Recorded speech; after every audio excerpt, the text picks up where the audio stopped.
Hello, everyone. A very good evening to all of you. Before we begin with the session, first just let me know if the audio and video both are working fine, and then we shall start with our lecture. Looks good? Wonderful. All right. So, today we are going to discuss some of the most important topics that we have seen in the last 1 month with regards to science and technology. Now, here, this time I've chosen topics, the number of topics look to be a little more than usual, probably for you. There are 16 topics that I've chosen, and these topics that I've chosen, they have been taken from multiple sources. Some of them from the newspapers like the Hindu, the Indian Express, India, Times of India, etc. And then there are topics that I've taken from the Science Reporter, and then there are some topics that I've also taken from the DRDO newsletter, and then there are two topics that I've taken from the Yojana magazine of February. So that's why there are multiple resources from where we have picked all these topics. Now, before we begin, a quick look at all the topics that we have in front of you for today's class. Neuralink has been in the news couple of times in the last 1 month. So Neuralink is an important topic. Then there are certain updates with regards to nuclear energy. There are certain news articles that we saw. So we'll see what exactly are these updates. Then there are some small topics also like the Moon Sniper mission and the West equine encephalitis and INSAT 3DS, etc. So there are some topics which are going to take some time in discussing, and there are some topics which are going to be just a couple of minutes topic. So some topics which are important from both prelims and mains perspective, and there are some topics which are purely prelims based areas. So we are going to discuss everything with regards to science and technology of one last month. Let's begin with our first topic, and this first topic is Neuralink. Now, this Neuralink has been in the news for quite some time, but in the last couple of months, in January as well as in February, we have seen articles based on Neuralink and some of the updates that we have with regards to Neuralink. Now, first and foremost, what is this Neuralink? Now, when it comes to Neuralink, there are these two articles that were in the news. One, so this was the first one that Elon Musk says that first human has received Neuralink implant, but other details were not given by him. And then Neuralink's first human patient controlled mouse with thoughts, says Elon Musk. And this was a news from the last week. So one I've taken from the Hindu and the other one I have taken from the Indian Express. Now, when it comes to these two articles, both of these articles are related with Neuralink. So first we'll try to understand what is Neuralink. So first, what exactly is the news? Elon Musk announced that the first human has received an implant from Neuralink, which is his brain computer interface company. Now, in this particular scenario, the implantation, he says that it took over a weekend, and then the patient was reportedly recovering well with very promising initial results showing that the neuron spike detection were working fine. Now, when it comes to Neuralink, Neuralink basically aims to connect the nervous system to the computers so that it can help the brain to treat certain disorders. Now, in this particular scenario, it will also help in assisting in overcoming the brain injuries, and some of their other applications are also there. Now, in this particular scenario, we have seen that there are multiple different companies like Neuralink today, which have been working in the same segment. But Neuralink, because of the presence of Elon Musk, becomes a much talked about company compared to many of the other companies. Now, in this particular scenario, what we see is that there was this first particular discussion that we have now started with regards to Neuralink. So, Neuralink, in a manner, what we are saying is that Neuralink aims to connect the nervous system to the computers to help treat the brain disorders, assist in overcoming brain injuries, and then there are certain other applications as well. And in this particular scenario, this is going to be implanted into the skull of a patient, and it will try to control, it will help in enabling the users to control devices like computers or phones using just their thoughts.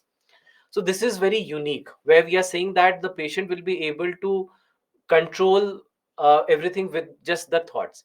And in this particular scenario, Elon Musk also introduced something called as telepathy. And this he has says, what he said is that this is going to be the first Neuralink product which is aimed to allow the users, especially those who have lost their limbs, to use or control their devices just by thinking, merely by thinking. So that is wonderful. So the name of the device is telepathy. So this telepathy is a product which will help the users to control. Just give me one moment, it's not on silent, sorry. Yeah. So the name of the product is telepathy, which will help the users, especially those who have lost their limbs, to control their devices just by thinking. So here we'll see that control devices just by thinking. And especially this is made for patients who have lost their limbs. So that's why we have seen that this is going to be very unique in this particular scenario. Now, when it comes to this Neuralink, what we are saying is that Neuralink is a brain computer interface. Now, what do we mean by brain computer interface? Brain computer interface basically are systems that enable direct communication between the brain and external devices. Now, in these particular scenario, we see that these kind of systems, they can be used for various applications. So these various applications can be anything. For example, they can assist individuals with physical disabilities. They can enhance the cognitive abilities of people. And in even home automation and control of devices, we can use these brain computer interfaces. Now, in this particular scenario, we have seen that there are multiple new advancements that have happened in brain computer interfaces. Here we have seen that people with physical disabilities have been uh, made to control their home automation systems, and there are brain computer interfaces, where we have seen that a communication channel that does not really depend on body's normal output pathways, such as muscles or speech, etc., they have been also established. And in this particular scenario, what we see is that these kind of systems, they would basically use brain's electrical activity, and these electrical activities will be decoded with the help of some algorithms, and this will try to control the external device. So we have seen that there are these kind of devices that we have today. Similarly, we have seen that there are new artificial intelligence based systems as well, where we have seen that they have been able to understand the EEG signals of the heart, and that will also help in understanding of the body, and that will also help in brain computer interface applications. And in this particular scenario, we also see that they will be able to understand the brain computer or they would be able to establish the brain computer interfaces in a much better manner. At the same time, we have also seen that these brain computer interfaces, they will be able to capture the brain signals, interpret them through the machine learning algorithms, and then they will be able to translate these systems into commands that can control the external devices or the computer applications.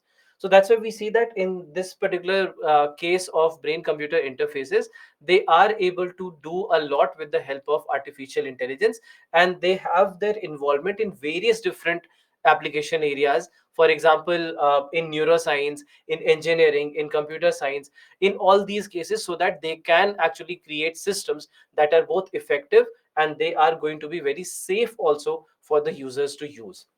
So that's why this is where we see that they become very, very crucial. So just understand what they are going to do. They will be trying to capture the brain signals. All right, they will capture brain signals, capture brain signals, and then they would interpret these signals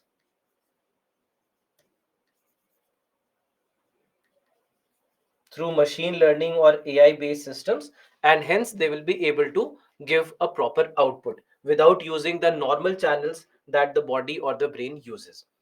Now, in case of brain computer interfaces, we see that there are multiple applications where they become useful in today's world. So, for example, in medical rehabilitation and assistive technologies, they become very, very crucial. They will help in motor function restorations. We have seen that there are individuals who have been paralyzed for one reason or the other, and who have very severe motor impairments. And in these cases, brain computer interfaces can enable the control of the prosthetic limbs or even the wheelchairs to assist these people. So that's why this becomes very, very crucial, especially in these kind of injury related areas. So that's why they will become very, very crucial. So they would be able to help in cases of motor impairments. All right, they'll be able to help in cases of motor impairments, and here they'll be able to help them. I mean, brain computer interfaces will be able to help these kind of individuals. Similarly, we see that in the same medical application, we see that there are communication aids also that can be made with the help of brain computer interfaces. They, because they can actually give you alternative computer communication methods, so that you can actually, especially for the people who have seen cases like strokes, for example, so where they have lost their ability to speak or to even uh, use the traditional input devices. In these cases also, the brain computer interfaces can become useful. So that's why in cases of strokes also, they can be useful, where they can provide communication aids. All right. Then after that, they can also help in neuro rehabilitation, where they can actually become very, very crucial, especially for the people or the patients with brain injuries, where their motor functions are not really working very well. So the motor functions can be reinforced in these cases, and in that case we'll see that the brain and the muscles, they will start to respond better. So that's why there also they will be helpful. Then cognitive enhancement and in education, here also we see that brain computer interfaces can become very, very crucial, because they can actually monitor the brain's state and optimize the learning processes. And in that particular scenario, adapting to educational content for the learner, that can also be made possible. So that's why they actually can do that. Then similarly, in case of gaming and entertainment also, they can become uh, important, and they can actually play a big role in this particular scenario as well. Then apart from that, in training and in simulations, there also we see that in education they can be very, very useful, because in a lot of cases the training environments that are required, or the control simulations that are required, they also can be used very well with regards to the brain computer interfaces. Then in that case, when it comes to the military applications as well, in military applications also they can play a big role. And we have seen certain examples of many parts of the world where there is active research going on in understanding how to use the brain computer interfaces in various different uh, commands. So for example, when it comes to the military applications, they can help us in enhancing the control systems, because wherever the military systems, where whether let's say it is about drones or even other vehicles, etc., they also can be controlled through thoughts, and that could actually lead to faster response time and reduce the physical strain on the operators. So that's why that's also a very important segment of enhancing or enhanced control systems. Enhanced control systems. Then after that, we see that in case of military applications, they can also be helpful in monitoring and training applications as well, where we'll see that they can actually help in monitoring of the cognitive states of the soldiers, and improve the alertness and the performance in critical situations. So there also they can actually help a lot. So that's why they can help in monitoring and training. Monitoring and training. So they'll have a big role to play in this particular scenario as well. So overall, that's why we see that there are multiple applications here. In research and development, of course, they have a lot of right now a lot of things are happening. For example, in neuroscience, we see that there are a lot of new researches that are being done. At the same time, we see that there are human computer interactions, where also there are some research going on, where we see that there are new ways that we are trying to explore, so that the humans can interact with the computers and other technologies also seamlessly. So that is what we have been trying in all these cases. So that's why there are multiple applications that we see with brain computer interfaces. Then, looking at some of the ethical and the legal concerns that we have, that yes, there are applications and we already see some breakthroughs happening in this particular field, but it doesn't come without these ethical and legal concerns. So just try to understand some of these important concerns that we have. First is with regards to privacy, privacy and data security. So first is about mental privacy, where we know that brain computer interfaces can potentially read and interpret the neural signals. So that is something that raises the concerns about the privacy of one's thoughts and even mental states. So that is one major problem that we see in the future. So first is mental privacy. Mental privacy, understood, that we are saying that these machines can actually read your thoughts. So then in that case those thoughts are being captured by the machines, and then even your thoughts are not free. We already know that how these machines already have been going through our communications, understanding what you speak, what you read, what you write, but at the same time now they would be able to know even what you think. So then in that case there is no mental privacy also that remains. So that's why this can become a major problem altogether with regards to this. Then at the same time data security also is a big concern, because there is a risk of unauthorized access to the neural data by maybe a lot of hackers who can actually get through the system, and they can actually even lead to the manipulation of the brain signals and even the theft, you can say, of highly personal information. So that's why data security becomes a big challenge in this particular scenario.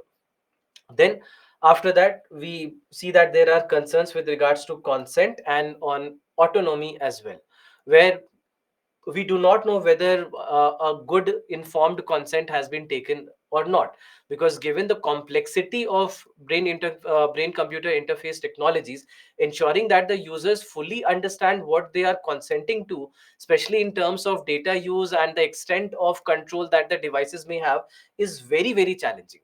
At the same time you do not know whether there are or there is an autonomy on everything or not. There are concerns about how brain computer interfaces might influence an individual's autonomy, or even particularly if the technology can suggest or even impose certain actions or decisions.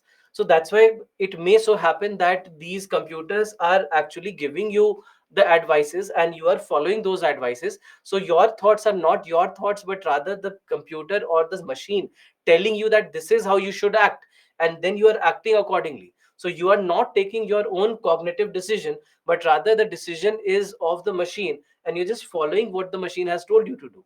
So that's why there is an issue with regards to that as well.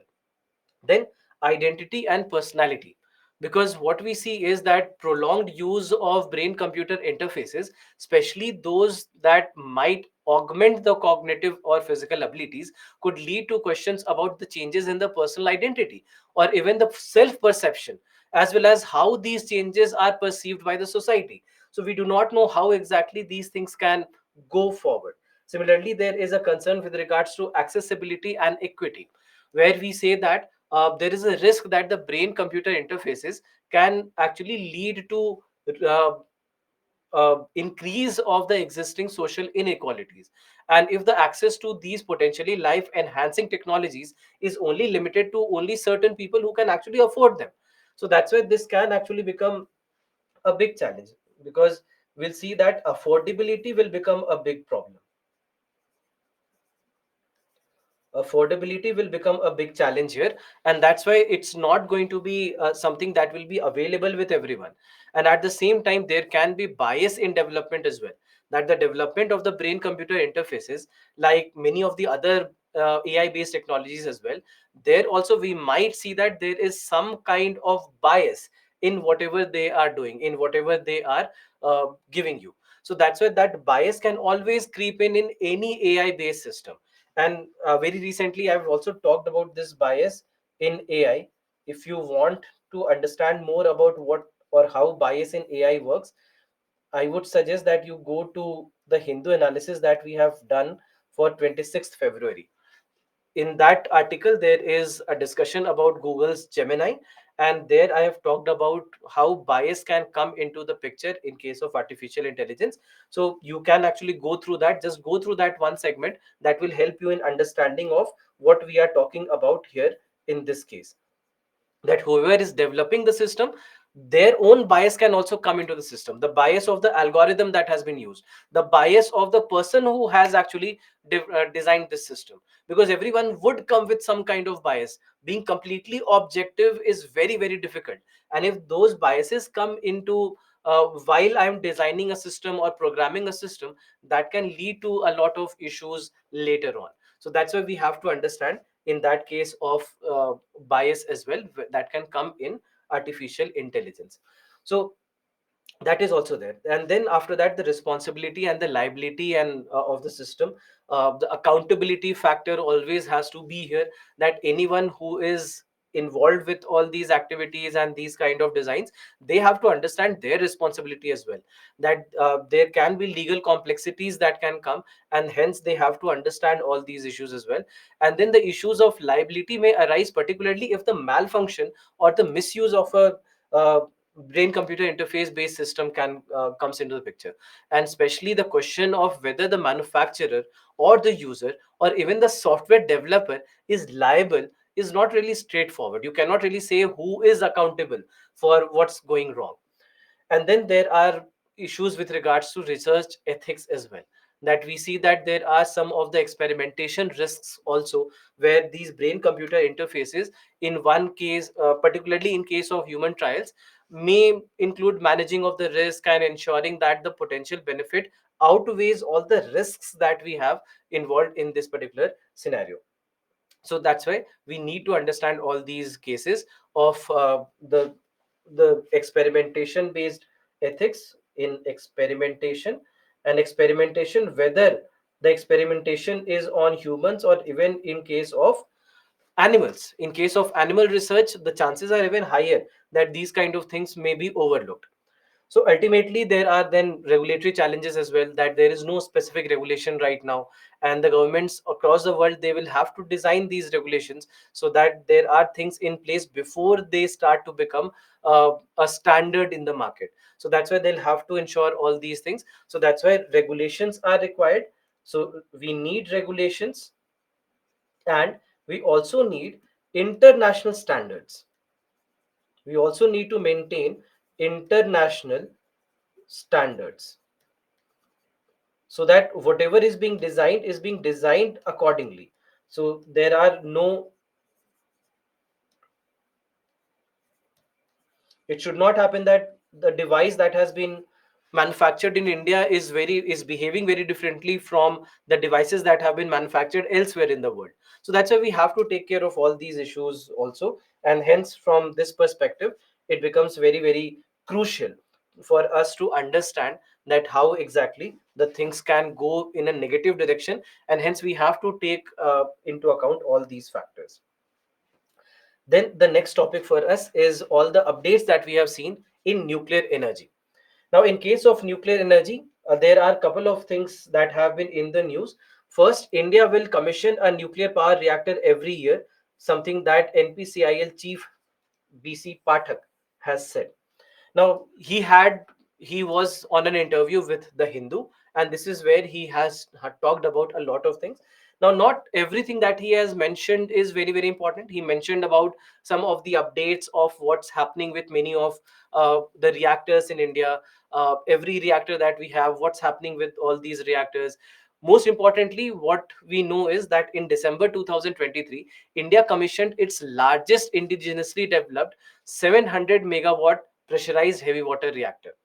And in this heavy water reactor, this was very significant milestone for the country, because in this scenario we see that 700 megawatt reactor has been made, and there was another unit that was uh, made functional a couple of years back, and now we see that that is being followed by another 700 megawatt plant.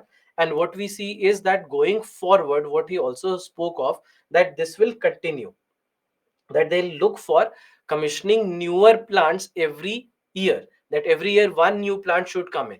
They may not be as large as 700 megawatt plants, but they still will try to keep on moving forward with this particular plan. Now, in this particular scenario, there are certain things that become crucial for us to understand. And largely, most important point that he mentioned was with regards to what's happening with the advanced heavy water reactors. Because yes, there are all these pressurized heavy water reactors. And if you remember, we have discussed this in our classes also about pressurized heavy water reactors. Now, pressurized heavy water reactors are the most common reactors, right? They are the most common reactors in India and you can say across the world. Now, India has a nuclear plan, right? And this nuclear plan is called as the three-stage nuclear program. And in this three-stage nuclear program, the first stage is pressurized heavy water reactor. The second stage is supposed to be fast breeder reactor, right? So first stage is pressurized heavy water reactor, the second stage is fast breeder reactor, and the third stage is advanced heavy water reactor, right? Advanced heavy water reactor is uh, is the third stage. All right, now in this particular scenario, the question that the Hindu also had put forth for him was about this itself, that in the first stage, what we the pressurized heavy water reactor in the first stage, the breeder reactor using plutonium in the second, and the reactors using thorium in the third. Why the delay of so many years in building the 300 megawatt advanced heavy water reactor, where we want to use thorium and uranium 233 cycle? So we know that India devised its plan in 1960s, but yet we haven't still been able to move to the third stage. We largely still remain in the in the first stage itself, not even in the second stage. So what basically what he mentioned is that in case of nuclear energy, we need to go slow and steady, because this technology keeps on evolving, and as the technology evolves, we need to keep up with the evolution of the technology and move forward in that direction accordingly. So we should not be looking to hurry up, and in that hurried decision we should not falter somewhere. We need to ensure that we have very good capacities, we have very good efficiencies, and we are moving forward in a sustainable manner. So that's why what he said is that I don't think there is a delay, and we are on a right track. We are not really going behind schedule. So we need not be worried about going behind schedule, and we are doing everything possible. Now, in this particular scenario, because advanced heavy water reactors have been mentioned, just try to understand basics of what do we mean by advanced heavy water reactors. Now, these advanced heavy water reactors, they are supposed to be the third stage of India's nuclear program. Third stage, where we want to start using thorium. Now, why thorium? What is the importance of thorium? Importance of thorium is that India has a lot of thorium. India has a lot of thorium. India is one of the top countries when it comes to the reserves of thorium. So that's why we wanted to move away from uranium, because uranium is something that we have to keep asking for. We have to import it from some of the other countries like the Central Asian countries or US, Australia, etc. So we want to move away from uranium and we want to move towards thorium. And the advanced heavy water reactors, they give us that advantage that we can start using thorium. So this is what advanced heavy water reactor looks like. uh, I know this diagram might seem very confusing for you, that what exactly are we talking about and why this such a complex diagram. So let's not think of this complex diagram. Instead, let me give you a very simplistic diagram of what exactly are we doing. So here we have the fuel, which is supposed to be thorium based fuel. All right, and this thorium based fuel is going to go to the turbine. I mean, this is where you will generate energy, and the energy that you are generating from this thorium based fuel will go to the turbine, from where the electricity will be produced. All right, this is where you produce electricity, and once you have produced electricity, there is steam that you have right here. This steam goes to a condenser, and from this condenser it comes back to the plant. So in this particular scenario, this is basically what we do. So forget about this entire diagram of what it is saying and uh, trying to understand the value of it. You have the core here where you have the fuel, and from here on the steam is taken out of the core, and this steam contains energy. The steam contains the heat energy generated at the core, goes to the turbine from where electricity is generated, and then goes to the condenser. From the condenser goes to the pump, and then it comes back. That's it. This is what it is. So that's why don't be worried about what this diagram is. Just remember what advanced heavy water reactors are and what do they do. So advanced heavy water reactor will use thorium. The reactor basically is designed to use thorium based fuel with the capacity to breed uranium 233 from thorium, meaning that we will be making uranium 233 from thorium. So what we simply will be doing is we will be converting thorium 232, this is the mass number of thorium, this will be converted to uranium 233. Right, this is what basically happens, that we will use thorium gets converted to uranium 233, and while that is happening, we keep on generating a lot of energy. So we know that India has a vast reserve of thorium, and that's why strategically we have designed this advanced heavy water reactor so that we can start using this thorium. At the same time, there are various safety features also that we have in this advanced heavy water reactors. These have incorporated various different passive safety features which will rely on natural circulation of cooling and various other factors, so that they can actually make it much safer than what we use currently, the pressurized heavy water reactors. So these reactors are going to be much safer as compared to the pressurized heavy water reactors. So that's why they become very very crucial in this particular scenario. And as a moderator and a coolant, as a moderator and coolant, here we will be using heavy water. We will be using heavy water. Heavy water basically meaning D2O, where water is made of deuterium. We have discussed these things in our lectures. Those of you who are new, we will discuss it somewhere in our lectures whenever I have a science and technology class with you. So, so moderator and coolant here will be heavy water. So in this particular scenario, we see that we will be using advanced heavy water reactors, and they will be much more efficient and also sustainable system. Because what we see is that in this particular scenario, the design aims for very high thermal efficiency. And in this particular scenario, compared to the traditional reactors and that emphasize uh, on more power generation, we see that here we are trying to emphasize on sustainability by minimizing the waste and enhancing the fuel utilization as well. So that's why we see that this becomes very very crucial, and in a manner you can say that it is more efficient and sustainable as compared to all our traditional reactors. So that's why advanced heavy water reactors. Then another update has been something related to the same, where we have seen that the Kakrapar 4 nuclear reactor has now attained criticality. Now understand, what do we mean by criticality?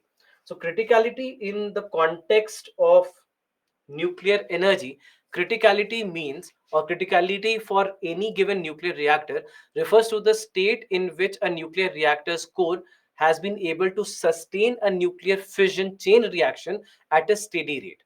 And when a reactor reaches criticality, it simply means that every fission event releases sufficient number of neutrons so that it can initiate at least one more fission event, and this will lead to a self-sustained chain reaction. So a sustained chain reaction, a controlled chain reaction, is what we achieve out of criticality. And this state, it becomes very very crucial for the reactor to operate and generate power. So that's why for any reactor before it becomes operational, we ensure that it reaches its criticality. Now when we say criticality, there is a concept called as critical mass. There's a concept called as critical mass.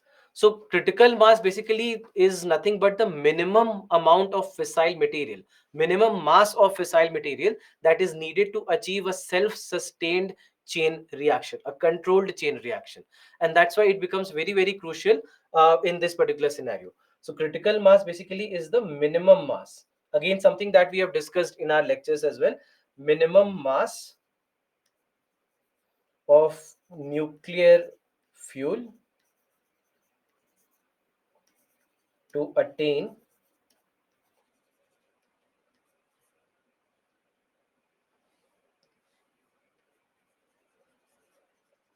controlled chain reaction. Controlled chain reaction. So once it reaches critical mass, this is where we start looking towards criticality. So that's why this becomes very, very crucial, that for any reactor, before it starts its operations, first it has to reach criticality. And once it reaches criticality, then only we can begin with the operations of this particular reactor. Now controlling this criticality becomes very, very crucial, because even if you are little above or below, it can be very devastating. Because even if you change criticality, or let's say if you have become super critical, meaning that you have gone above criticality, then the rate of reaction can really jump a lot. That even a very small change can lead to a rate of reaction changing by 20,000 times. So just imagine the kind of uncontrolled chain reaction that can come out of it. And that uncontrolled chain reaction simply means that now you are looking at an atom bomb, or maybe a nuclear leakage. So that's why it becomes very, very crucial. And when it comes to the safety considerations of any nuclear reactor, the concept of criticality is very central to the nuclear safety, because reactors are designed with numerous safety systems to ensure that criticality can be precisely controlled and maintained under all these conditions, under the working conditions. So that's why in case of emergency, the reactors are equipped with various different systems, so that they can very quickly bring down the reactor to a subcritical state, so that it can stop the chain reaction from happening further. So that's why this concept of criticality becomes extremely important in the context of having a safe, controlled, sustained chain reaction in nuclear power plants.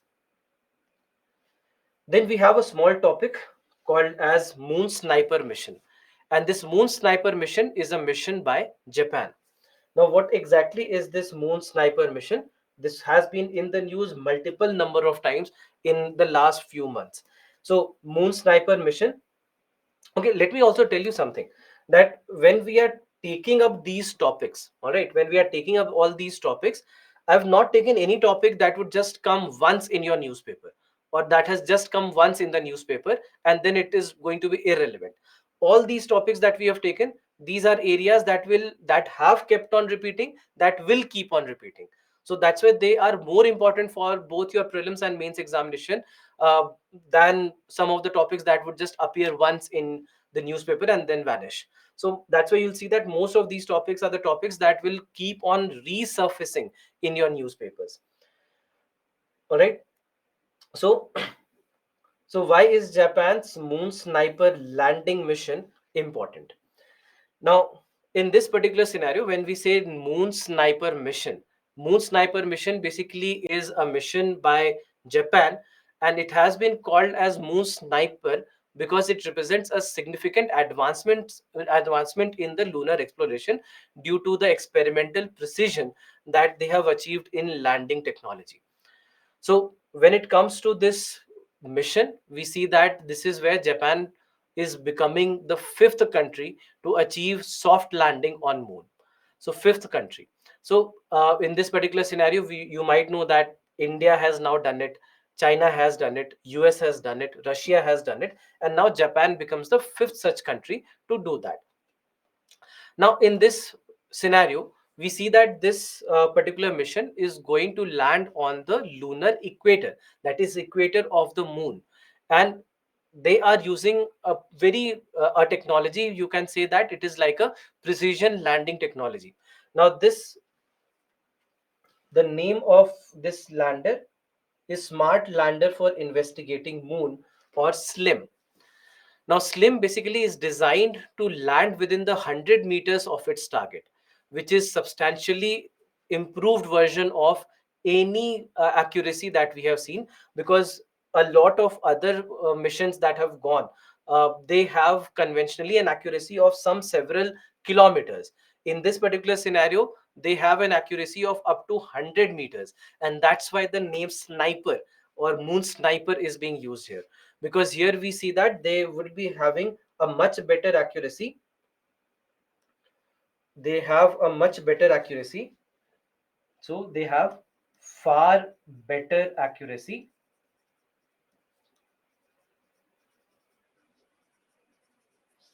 than traditional moon landing missions. So where we see that the traditional moon landing missions, they actually have accuracy of several kilometers, whereas in this particular scenario we see that they would have accuracy of up to 100 meters. So that's why Moon Sniper is the name that has been given to this particular technology. So there is a technology that they are using which is called as vision based navigation, where the probe will be able to match the camera images with the existing satellite photos for a very precise touchdown onto the moon. So that's why just remember this name, vision based navigation.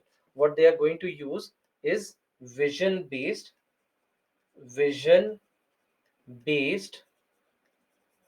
navigation. So vision based navigation meaning that this is where they are trying to match the camera photos with the existing satellite photos, and then they will try to land. So that's why this becomes very crucial in this particular scenario. And then we can look at the future exploration benefits as well. That this precision landing technology is going to be very crucial for the exploration of moon's uh, polar areas or hills of the or the craters that we have on the moon. So all these is where we can actually have a lot of advantages in the future, because it increases lunar landers survival chances also by aiding in the selection of optimal locations on any given area on the moon. So that's why we see that this becomes very crucial from this perspective, when it comes to, because we also know that it is just the fifth such country. Japan becomes just the fifth country to land on the moon, and with this kind of precision, that's even better than whatever missions have gone until now. So overall, the objectives of the SLIM mission has been largely to understand moon, or to first and foremost test this technology, whether this is able to launch on the moon, or uh, go safely on the moon, land safely on the moon as well. And here also what we see is that they also have a very lightweight moon lander. That's why also slim, because it is a very lightweight moon lander, and that's why it has lesser fuel consumption, and it also lowers the entire cost of this entire mission as well. So overall the weight of this slim mission is just 700 kg.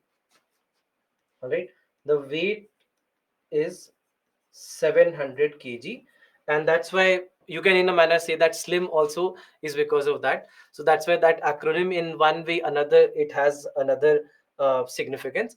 So overall we have seen that there are all these things, and that's why it becomes an important mission from the perspective of the future of moon landing. Then certain updates on Aditya L1 mission. Because in Aditya L1 mission also we have seen that some news or the other always keeps on coming. And in this regard, we see that there are two news articles with regards to the Aditya L1 mission that become crucial from examination perspective. Now, in this case, there are two things. First, with regards to deployment of magnetometer boom on Aditya L1 in the halo orbit.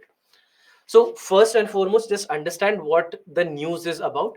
What we have seen is that ISRO has successfully deployed a 6-meter long magnetometer boom on Aditya L1 satellite in this halo orbit. So now when we say magnetometer boom, what is the meaning of magnetometer boom? We'll try to understand that. And this deployment basically comes after uh, the boom basically has been in a stored condition for almost 4 months now, almost 120 130 days.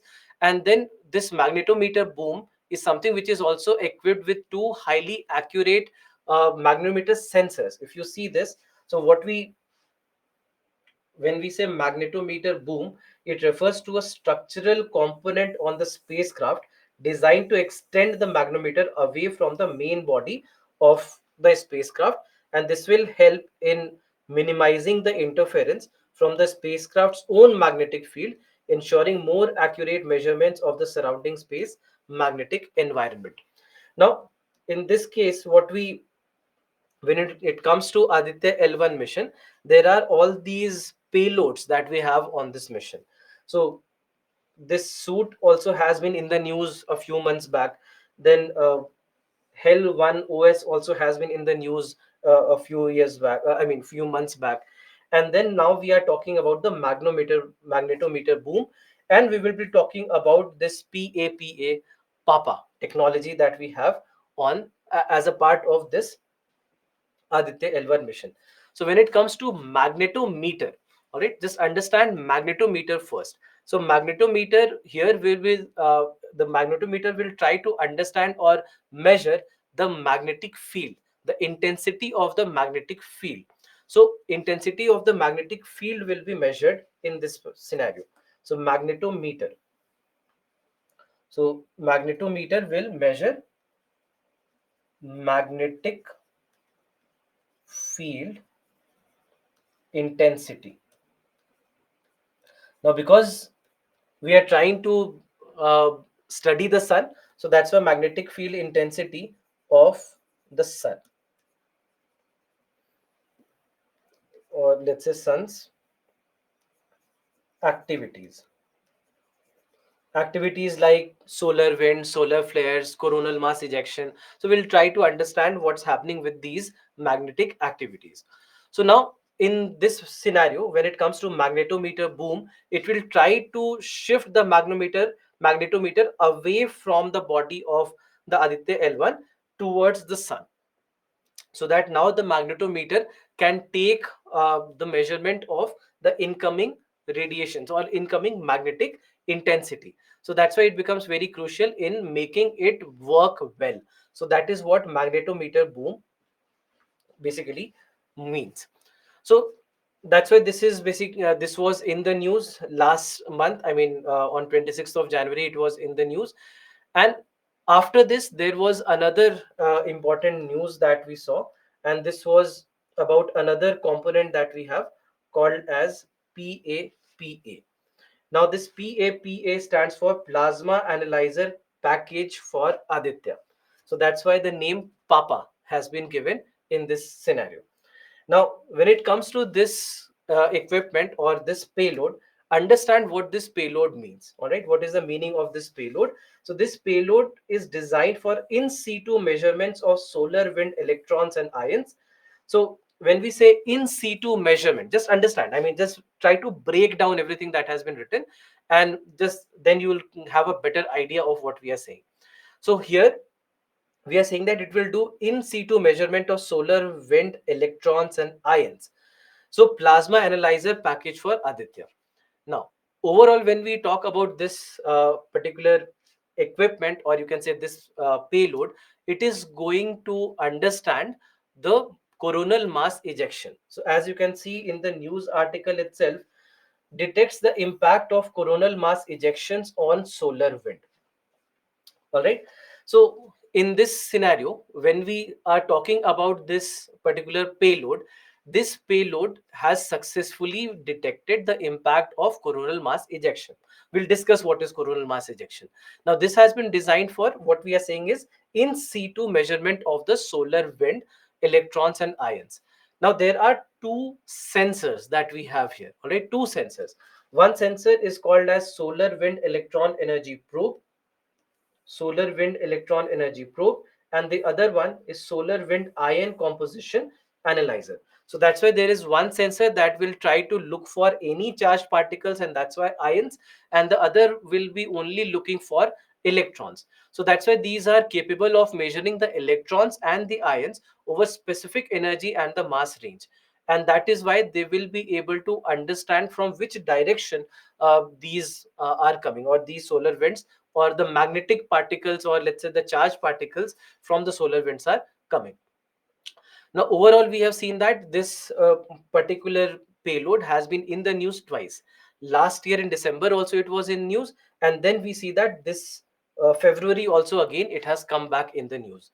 Now here we have seen that it has revealed significant increases in the electron and the ion counts, which are aligned with the solar wind parameters, and that's why they have been able to measure all these electrons and ions that are being ejected because of the solar activities. So that's why there are all these things which also become crucial. Now when we talk about the all these measurements that have been done, or all the monitoring that has been done, they have been able to demonstrate their effectiveness also in monitoring of the space weather.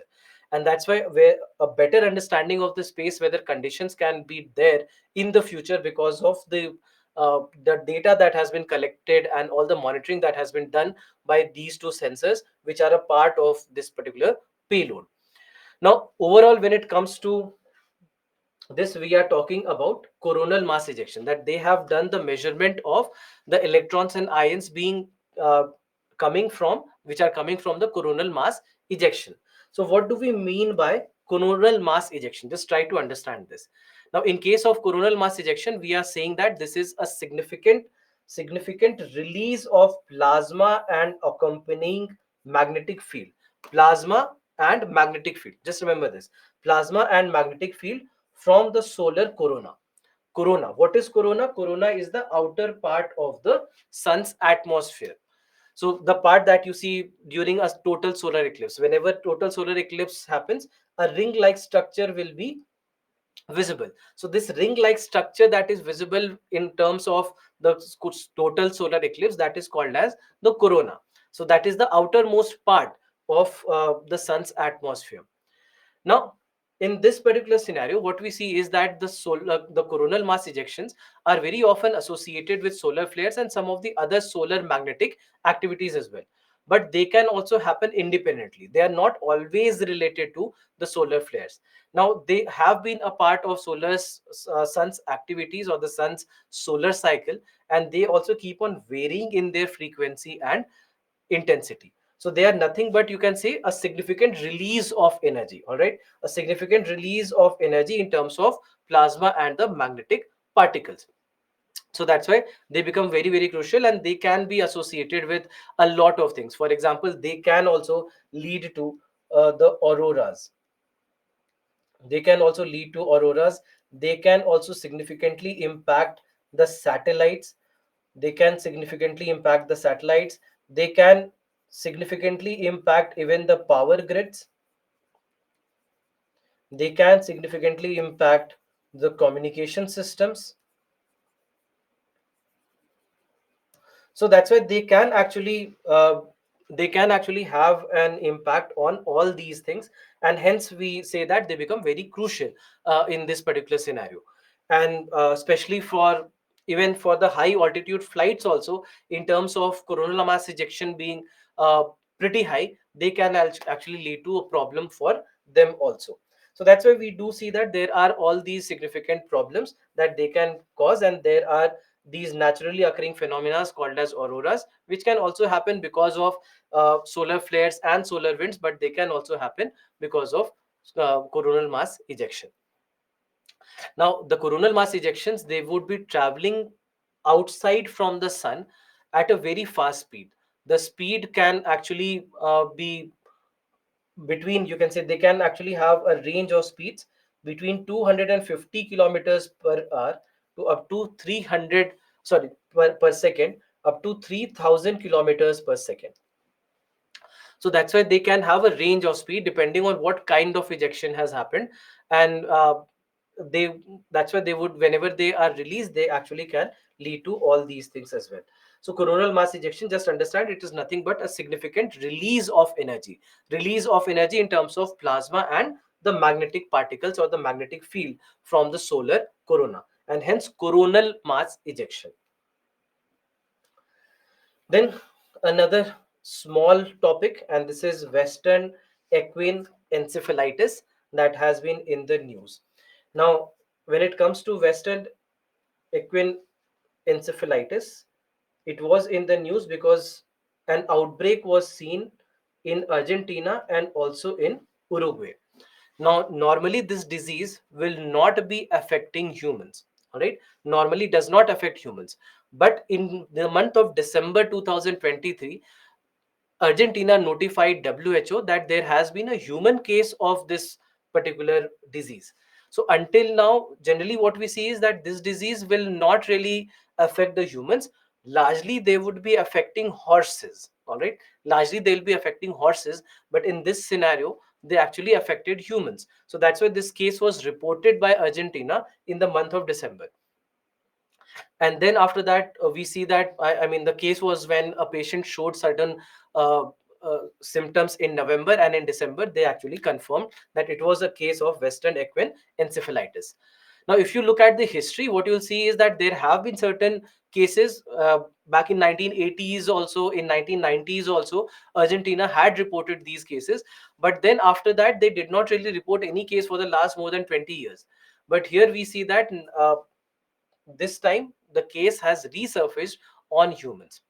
Now when it comes to this illness, this is basically a viral illness that is transmitted to the people and horses through the bite of infected mosquito. So the vector is mosquito, and this mosquito actually, just understand how exactly this works. So overall when it comes to this particular virus, uh, it can affect humans and horses. Largely it affects horses, but it can actually lead to some problems in humans as well, some scenarios where humans also can be affected. Now in this case what we have seen is, I mean the current scenario, if you see, since December there have been more than 370 cases of animals in Argentina and Uruguay, where we have seen that almost 20 human cases have also come in. So almost 370 cases, 370 cases have been observed, and these numbers might change. I have taken the numbers that was there in the article. 370 cases in cases of animals or largely horses, and 20 plus cases now in case of humans since December 2023. Since December 2023, these many cases have been seen. So overall, that's why we see that there are recommendations that have been given by the WHO that people have to look into the aspects. Basically, it is going to be about vector control because mosquito is the vector or the carrier. So you have to look at how you can manage the population of mosquitoes, how you can eradicate those mosquitoes that are infected or that are causing the infection, that are uh, acting as the vector.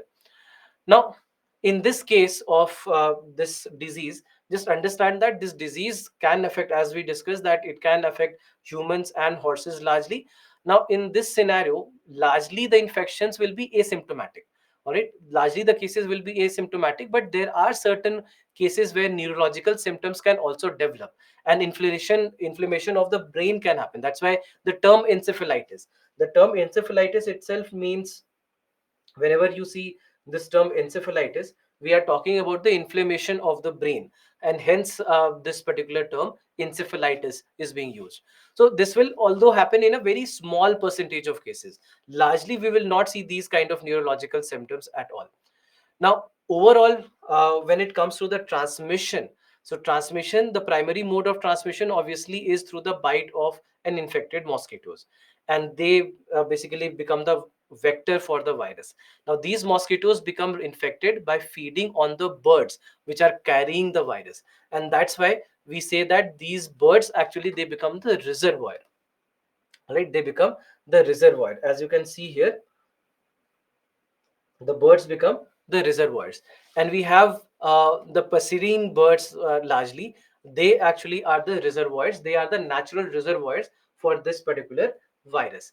So that's why they become crucial in this entire scenario. So the passerine birds, they actually become the reservoirs, and when the mosquitoes bite them, this is where they can get the disease from. And now from here on they can actually lead to the end host being uh, the transmission being to the humans or the horses. So overall this is basically what we see with regards to this particular virus. The symptoms, just remember that the symptoms will be mild in most of the cases. That mild flu-like symptoms will be there. There can be headache, tiredness, fever, muscle pains, etc. So I'm just writing it down. The symptoms largely will be mild flu symptoms, meaning that there can be fever or headache, tiredness, muscle pain. So typical flu symptoms, all right, typical flu symptoms can be there. But in some of the rare cases, largely, I mean, not more than 4 to 5% of the cases, the virus can actually also invade the central nervous system, and this is where it can lead to encephalitis. And that's why there are in these cases the symptoms will be severe. There can be high fever, severe headache, there can be cases where muscle jerking can happen, seizures can happen, and in very rare cases, the patient might go in a coma. So these are also possible. All right, these are also possible, and then in that case, it can lead to long-term neurological damages. But overall, we see that in most of the cases, that will not be the case. Deaths will be very, very rare in this scenario. But sometimes, but still, since there has been a outbreak in the last couple of months, that's why it becomes crucial for us to understand. Then the next thing is INSAT 3DS. Now, in case of INSAT 3DS, this was very recently we saw that INSAT 3DS was launched by ISRO. All right, it was launched by ISRO, and this launch that was done, it is largely for enhancing the meteorological observations and monitoring of the land and the ocean surfaces for weather forecasting and disaster warning. Now, it was launched almost end of January. So here what we see is that in this scenario, it is intended to continue the services that are being provided by the current INSAT 3D satellite and 3DR satellites. So overall, it will try to enhance the capacity and the capability of the INSAT system. So when it comes to this INSAT 3DS, just remember that we have made the use of GSLV. GSLV GSLV F14 is the launcher. GSLV F14 is the launcher. And when GSLV is the launcher, what we simply know is some for those of you who have attended the class, what we have discussed is that when you have GSLVs, it means that it must be a heavy satellite, at least heavier than 1500 kg, in most of the cases heavier than 2000 kg. And this is exactly the scenario in this particular case also, that when it comes to INSAT 3DS, it weighs somewhere around 2200 kg. So now, in this case of the mission, the primary objectives of the mission are these four, as listed by ISRO. These are the four objectives of the mission. What are the objectives? The first objective, to monitor Earth's surface and carry out oceanic observations in its environment in various spatial channels, spectral channels of meteorological importance. Similarly, to provide vertical profile of various meteorological parameters of the atmosphere, and then provide data collection and data dissemination uh, capabilities from data collection platforms, and then help in satellite aided search and rescue operations. So these are the primary objectives as listed by ISRO. So overall, there are only these small things that you should know about it. It's not a big topic. If at all, it will be an important topic only for your prelims examination and not for your mains examination. Then, coming to a very, very important topic, and this is about the Gaganyaan mission and what we have seen in case of Gaganyaan mission. So, Gaganyaan mission, we have seen that especially in the last 1 week, there have been a lot of updates. So, what are these updates? Just try to understand the updates that we have with regards to the Gaganyaan mission. So, first is with regards to the CE20 engine. CE20 engine. So now this CE20 engine has been in the news because there was a testing that was done last week. And this testing, a successful testing that was done. And what we say was that now human rated testing was done. Human rating was done. So understand what do we mean by what is the CE20 engine first and foremost, and what do we mean by human rating. These are two things that become crucial for us to understand. So this is one update. And the second update, which is a more recent update, is about the fact that now the names also have been published, that the names also have been made public, that there are 4 pilots who have been chosen as a part of this mission. So that is where I would also suggest that you please go back, and wherever you have made notes about the Gaganyaan mission, please go and revise your notes, because there you might have written 2 astronauts or 3 astronauts, because for the last 4 or 5 years since the time Gaganyaan mission has been in the news, uh, the news reports have been saying that there will be 2 or 3 astronauts. But finally the announcement has been made that there will be not 2 or 3 but 4 astronauts who are going to be a part of this mission. So that's why wherever you have made the notes of the Gaganyaan mission, please go and update this one fact about the Gaganyaan mission, that now it's not not 2 or 3, but rather 4 astronauts going to space. All right. So first, what do we see here? What is the meaning of the Gaganyaan of this particular case? So the news was that successful human rating of the CE20 rocket engine has been done for the Gaganyaan mission. So when we are talking about the Gaganyaan mission, of course, this Gaganyaan mission has been one of the most talked about mission of ISRO, and probably one of the most important missions with regards to your prelims and mains examination as well, because it has been constantly in the news. Because first it was supposed to be launched in 2021 end, but then it was delayed, first because of uh, two large factors. I mean, two major, I would say three major factors why there has been a significant delay. That initially it was supposed to be launched in 2021, and now it has been moved to end of 2024 and early 2025. First, there was COVID. So because of COVID-19, we saw that there have been certain delays. Second, also because of certain other commercial commitments of ISRO. So that also led to this being in the background, being developed in the background, while there were other commitments that had to be fulfilled by ISRO. So that's why that also led to some delays here. And then significant uh, we have seen that there have been significant research that has happened with regards to the safety parameters of the Gaganyaan mission, because you are going to launch this mission with 4 humans, 4 Indians are going to be a part of this mission. To ensure their safety and security is of utmost importance, and that's why we have seen that there have been a lot of these tests that have happened, a lot of runs that have happened, a lot of reruns that have happened. And that's why we are here also, we are talking about the human rating of this engine. So that's why this Gaganyaan mission, in this particular scenario, we have seen that it has been very, very crucial. The objective has been to carry the crew of Indian astronauts to space and to safely return them, right? You have to take them and bring them back. You cannot just launch them. These are human lives. So that's why first there will be a robotic mission. All right, first there will be a robotic mission, and uh, then after that there will be a human mission that will follow it. So there are 2 parts of this mission, one being a robotic mission and then a human mission. And before that there will be several tests that will be conducted.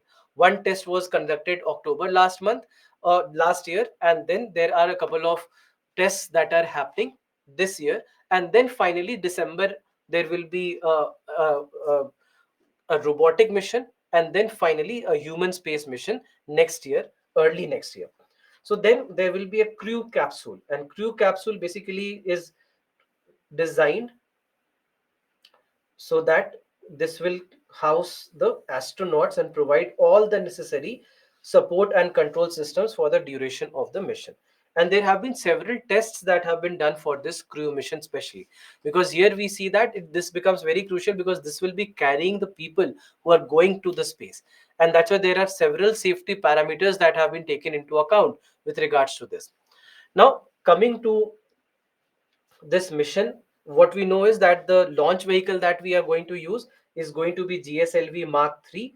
The mission duration will be 5 to 7 days of time, and they will be there in the low Earth orbit. They'll be there in the low Earth orbit, which has an altitude of almost 400 kilometers from the surface of the Earth. So altitude or the height will be 400 kilometers above the Earth.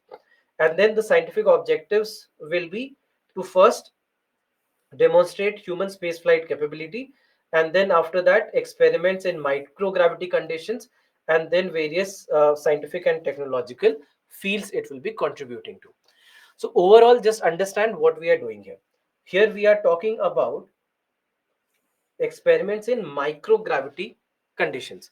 Microgravity meaning that areas in space where you have very little gravitational field, when you have gone away from the celestial bodies, where the effect of the celestial bodies gravity is pretty less. So these kind of conditions are called as microgravity conditions. So we'll be trying to analyze microgravity conditions and how, let's say, the human body reacts to the microgravity conditions, so that it can also prepare us for, let's say, future missions. If we want to go to the moon, which is also something that we have announced very recently.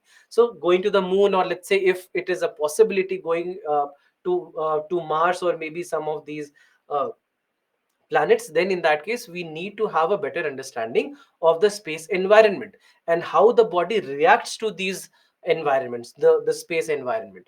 So that's why this is where it will have a very crucial role to play in in this particular scenario. Now, coming to the engine, we are talking about the CE20 engine.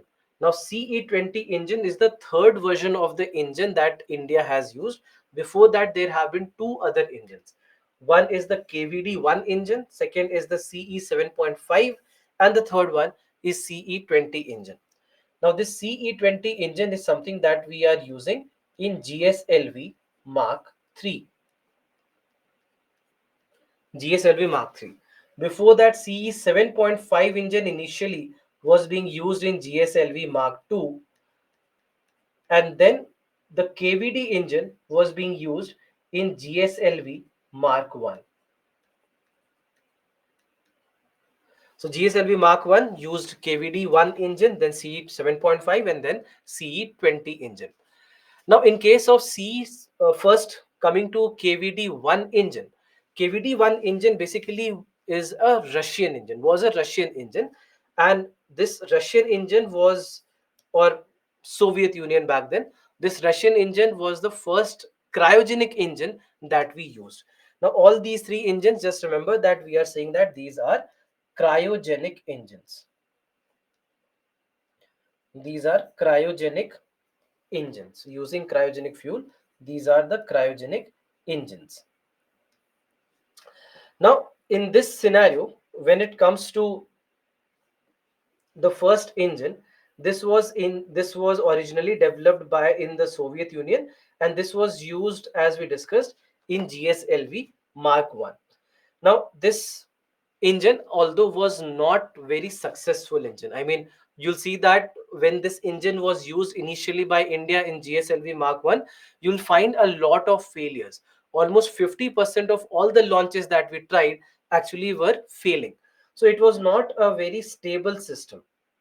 It was not a very stable system, but it was at least the first time that we started using something called as the cryogenic fuel. We'll discuss about cryogenic fuel as well. Then the second engine was CE 7.5, and this CE 7.5 was used in GSLV Mark 2. Now, in this scenario, also you'll see that CE 7.5 also was not a very great engine in terms of its performance and its success, because it was largely based on KVD1. The technology of CE 7.5, although developed in India by India, was based largely on the KVD1 engine. So that's why we see that the performance of the KVD1 engine and CE 7.5 engine are pretty similar, not very different from one another. So that's why the engine performances are largely the same. So that's why here also we saw a lot of failures in the initial part, although later on we have been able to do much better with C 7.5 engine, and hence they have shown better success in the later part. And then comes the C20 engine that we are using in GSLV Mark 3, which now is also called as Launch Vehicle Mark 3 or LVM3.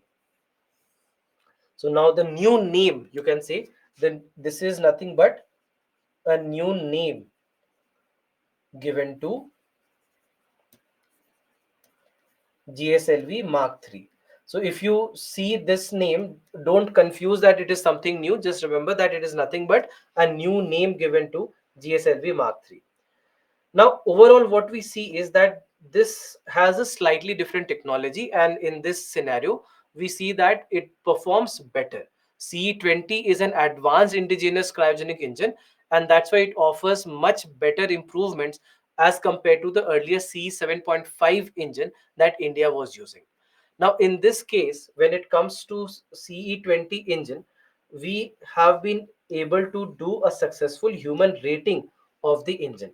Now, when it comes to the human rating of the engine, human rating means that this is where it has been now certified that the engine is safe for carrying the astronauts. Now, when it comes to the CE20 engine or CE7.5 or all these engines, what we said was that this is a cryogenic engine, right? All these are cryogenic engines. When you see the word cryo, when you see the word cryo, the meaning of cryo is extremely low temperature. Extremely low temperature. So that's why the fuel that works at extremely low temperature is called as the cryogenic fuel. All right. That's why it is called as the cryogenic fuel. Now, cryogenic fuel basically uses a combination of liquid hydrogen and liquid oxygen. Liquid hydrogen and liquid oxygen. Now, in this case, liquid hydrogen here acts as a fuel and liquid oxygen acts as an oxidizer. So, oxidizer is basically required to uh, help in oxidation or help in the combustion. So combustion will happen of hydrogen and oxygen will help in that combustion. So in that case, that's why liquid hydrogen and liquid oxygen, this is the combination that we are using here. Now why? What is this cryogenic technology or cryogenic fuel or cryogenic engine, and what is the advantage? The advantage of a cryogenic engine, first and foremost, just remember this, that not a lot of countries in the world have cryogenic technology. Many of the countries do not know how cryogenics work. Russia knows it, China knows it, US knows it, France or you can say European Union knows it, knows about it, and India is one of those countries now for the past 25 years now, one of those countries who have been able to develop cryogenic technology. What is the advantage? The advantage is that we are using liquid hydrogen, and the liquid hydrogen has very high exhaust velocity. The exhaust velocity of liquid hydrogen can be up to 4.5 kilometers per second. All right, 4.5 kilometers per second, as compared to the other fuels where the speed is not that high. All right, speed is not that high. They would be able to go up to 3 or 3.2 kilometers per second. As compared to that, liquid hydrogen will be able to generate a speed of up to 4.5 kilometers per second, and that's why it will although it has its challenges, it is not a very easy technology to get a hands on, but still it shows much better speed, and that's why it will be able to provide better thrust as compared to the other engines. And that's why it becomes very crucial, in strategically it becomes very crucial both for space technology as well as for defense technology. So that's why we see that this becomes very important, and cryogenic technology here, the development that happened in India became very crucial. So human rating now has been done. So when we say human rating has been done, the meaning of human rating is that now it has been deemed safe for humans also to go. Normally when we do human rating of anything, human rating process, just understand this, this human rating process involves a rigorous testing process to ensure that the reliability of the components for human space flight, with regards to especially the CE20 engines, undergoing they undergo very extensive tests, and they try to meet and exceed the required standards that are required for any engine as such. The number of iterations of the test will be much higher, the accuracies that we look for will be much higher. So that's why we see that they will this human rating will always be, this is a kind of, you can say, uh, a scenario which is always used whenever you have any such mission which where it is going to carry humans. So even let's say NASA has a certain mission like this, they would undergo human testing first, the engines would undergo human testing first, and then after that they would be allowed to go in these. So here what we try is that the accuracies should be higher. All right, so when we say that there are certain ratings that we are doing, ratings would mean that first we'll be conducting higher number of tests,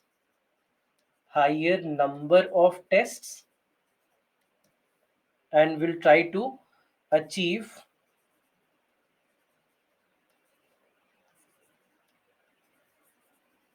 higher accuracy higher accuracy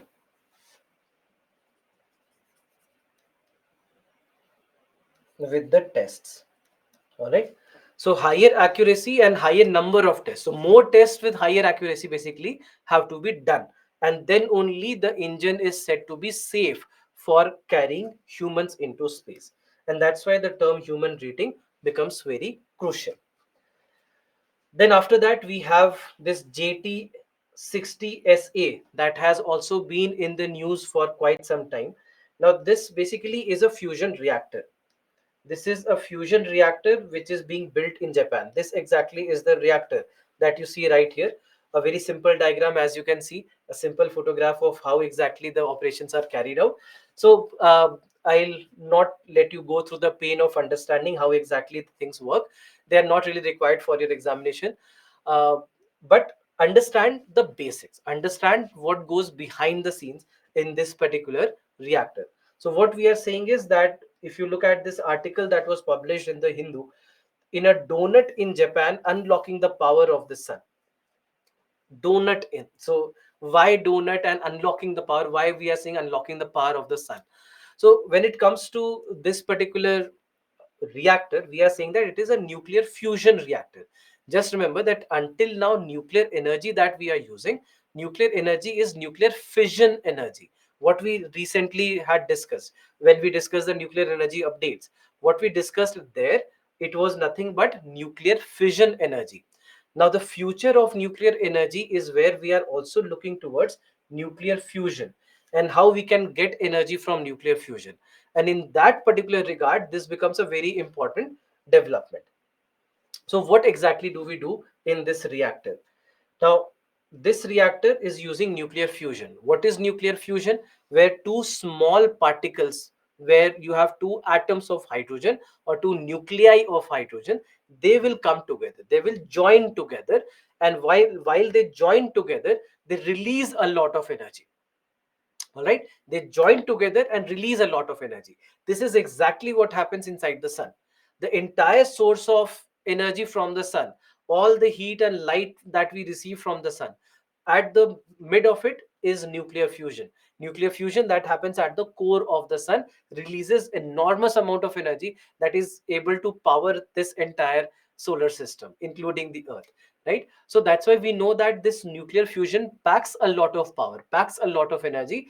And that's why if we are able to replicate it, if we are able to generate energy through fusion, it will solve all our problems for the future. So that is what we are trying to look for in case of nuclear fusion. Now, there are multiple approaches that we can use in getting nuclear fusion, and one of the approaches is what is being used in this Japanese reactor. So it features a toroidal shaped vessel at the forefront of nuclear research, and it tries to replicate the sun's energy production method on the earth. Now, what exactly is it doing? So in this case, what we see is that the plasma will be heated to millions of degrees Celsius temperature to achieve hydrogen isotopes fusion into helium, releasing energy similar to what happens in the sun and the stars.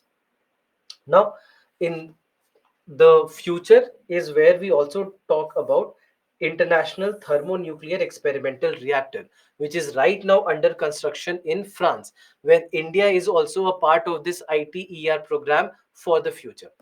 Now, in this case of ITER, which is being developed, or even in case of this JT 60SA, they are using a particular method where they use nuclear fusion through magnetism, through the help of magnetism.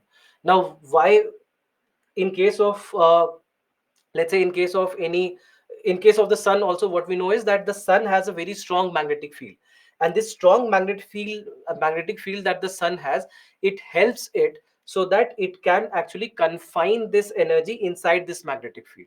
All right, so what happens is that, let's say, the nuclear reaction will be happening at the center, and then there is this magnetic field that is surrounding that reaction, and it tries to ensure that the reaction happens inside this magnetic field itself.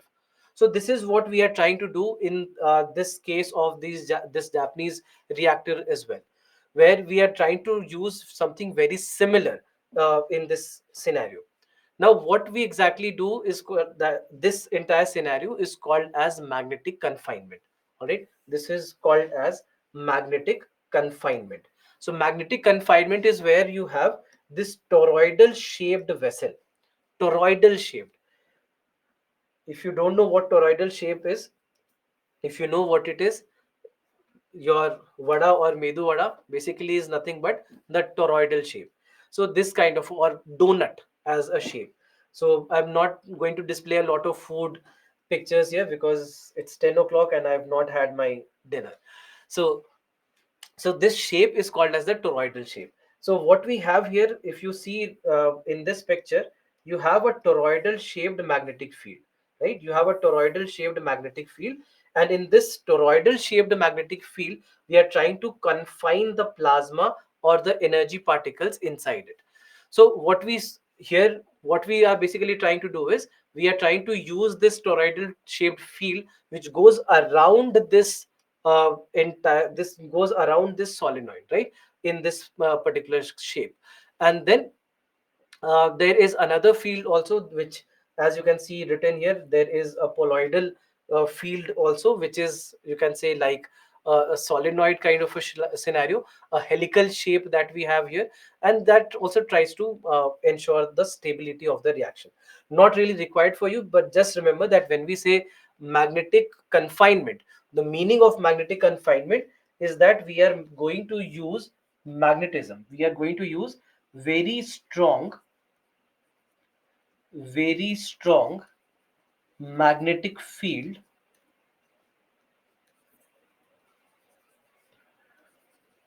to make fusion possible.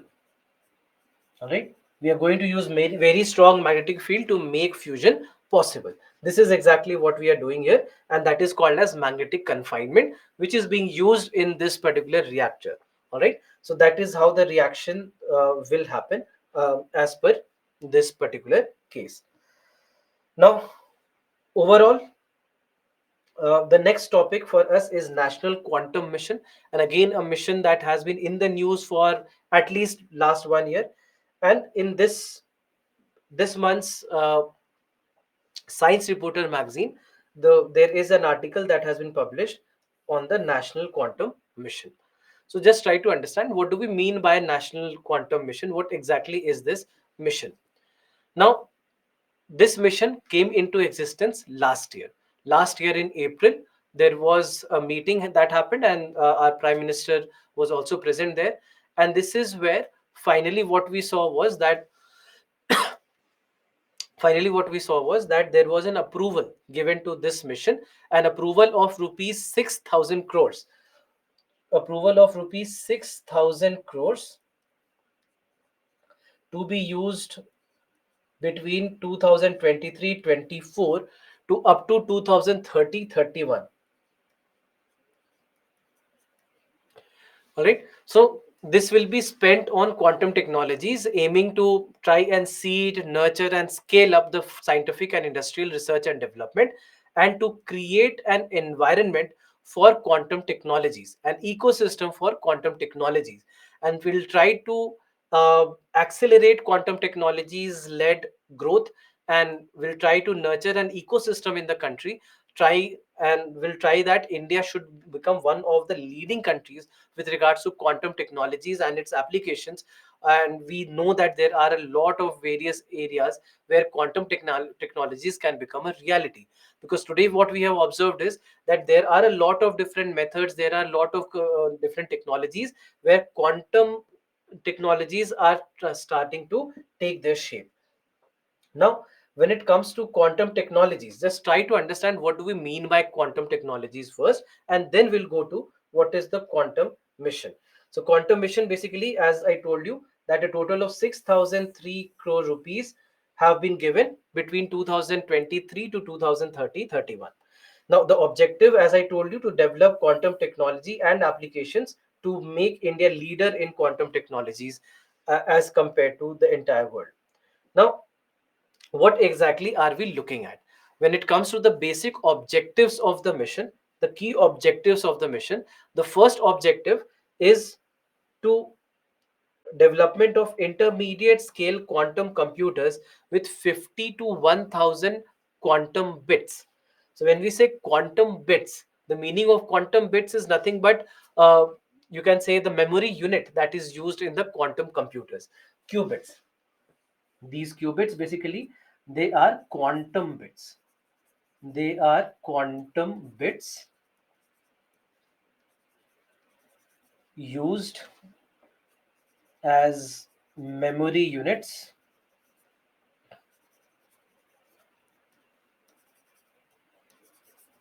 in quantum computers. All right. So development of intermediate scale quantum computers with 50 to 1000 qubits. Then after that, satellite-based secure quantum communications across India with other countries as well. Now, this is very important because when it comes to satellite-based quantum communication, in case of these quantum communication, we have basically what we are saying is that we'll try to secure quantum communication between ground stations over a range of almost 2000 kilometers within India, and long distance secure quantum communication with other countries as well, where we'll also try to set up intercity quantum key distribution over up to 2000 kilometers, over up to 2000 kilometers, whether Indian cities or even with other countries as well. So now when it comes to quantum communication is supposed to be a hack proof system, a hack proof communication system. Until now, the communication systems that we have, even the ones which are the most secured systems, we can say that they are very secured, very difficult to hack, but we can't say that they are hack proof. But in case of quantum systems or the quantum communication systems, we can actually say that these are supposedly going to be hack proof communication technologies, because of the quantum technologies or the quantum concepts that work behind the scenes. They make them very, very crucial. So that's why they become important segment of this. Then development of quantum materials such as superconductors and novel superconductor structures for quantum devices. That here also we'll try to understand these quantum devices and how we can actually develop all these quantum devices, whether it is about atomic clocks that can be made and navigation systems that will be using these atomic clocks. So they will also become very crucial. Then apart from that, there are other semiconductor structures and superconductors also that we can make, and at the same time we can actually also make certain materials that will help in making of the quantum devices. And then after that, there are various detectors etc that we can make. Various detectors and single photon sources can be made out of it, and they will also help in communication, in making sensors, in even in meteorological applications as well. They will become very, very crucial. So that's why we see that there are all these things that we can do, and quantum technologies right now, they are just about to take over, and it is said to be the next big thing in science after artificial intelligence. Because quantum technologies right now, anyway, not a lot of people have a very good understanding of what quantum technologies are. And even in case of quantum technologies that we are discussing, we see that they become very, very crucial. Now, overall, when it comes to quantum technologies, one thing that has been very crucial in quantum technologies, uh, or quantum missions have been what all we have been doing. So just remember that one will be quantum communication, one will be quantum computing, and then after that there is quantum chemistry, there is quantum physics. There are a lot of different ways in which we can make the use of quantum technologies. So that's why they all become very crucial in this scenario. Now, after this, we have something called as the zombie virus. Now, zombie virus again has been in the news for quite some time. So if you see this article right here, zombie viruses in the Arctic could trigger the next pandemic. It is what the experts have warned. So when we say zombie virus, so what do we mean by zombie virus? We'll try to understand that. So what the scientists have said is that scientists have warned that the melting of the permafrost in the Arctic areas could result in a lot of ancient viruses. A lot of ancient viruses can be released, and it can potentially lead to a new pandemic. And these zombie viruses, which are also called as Methuselah viruses, the name that is also given, the name that is also given for these are Methuselah viruses. Now, in case of, just understand why this particular name, all right, why this particular name has been given. Now, because if you go to go back to mythology, and if you talk if you look into the Bible, you'll see that this is where we know that Methuselah was resurrected. So that's why this is a virus that is being resurrected, that is being made alive again. That's why we are talking about this being a zombie virus. And because it is in the Arctic areas, and they have been able to survive for a very long time. Now, in this particular scenario, researchers have raised concern with regards to a global emergency that can happen because of it. Because we know that climate change is leading to a lot of issues, and polar ice caps are melting, and that's why these kind of viruses that were uh, beneath the permafrost in the Arctic areas now can be released into the environment, and it can be potentially very, very dangerous. Now, overall, what we have seen is that in the past also scientists have been able to revive microscopic worms, and worms that have been, this was also in the news, frozen for almost 46,000 years. But live viruses that can infect amoeba but pose no threat to the humans, they have been isolated. uh, and but in case of human viruses, we haven't really seen until now something like this. So that's why they become very important for us to understand that these zombie viruses, they are the ancient viruses that have been preserved in the permafrost for thousands of years, or maybe 10,000 or 50,000 years. And these viruses, they have remained dormant for a very long time, and now because of certain changes in the climate, they can come back to the life. And that's why the term zombie, because zombie is a term that is also associated with something that can come back to life and become infectious again if the permafrost melts due to global warming or other climatic factors or environmental factors. So scientists have successfully revived some of these zombie viruses in the lab conditions, and they have demonstrated that there is an ability of these viruses to infect the host cells, and after being frozen for almost a millennia. The concern, that's why, is that in the Arctic permafrost, as it melts, it could release these ancient pathogens into the environment, posing new threats to the human health. So that's why we have to understand these aspects of how they are able to survive. And overall, when it comes to how exactly they have been able to survive in the permafrost, the ancient viruses, they can survive in the permafrost due to the unique conditions that the permafrost offers. Because there, you know that you have cold temperatures, darkness, lack of oxygen. All these are factors that can lead to the environment that is good enough for them to survive for a very long time. So, for example, let's say when we talk about these conditions, first, the cold conditions, right? They can, because of the cold conditions, the survival becomes easier. The consistently cold temperature of the permafrost, which remains below the freezing, significantly slows down the metabolic rates of the biological decay processes. And that's why these actually can prevent the degradation of the viral genetic material over a huge amount of time, over hundreds of years, over thousands of years. Then the second condition is darkness. The second condition is darkness. Now, because of darkness, basically what we mean is that there is an absence of ultraviolet radiation, which can damage or destroy their genetic material.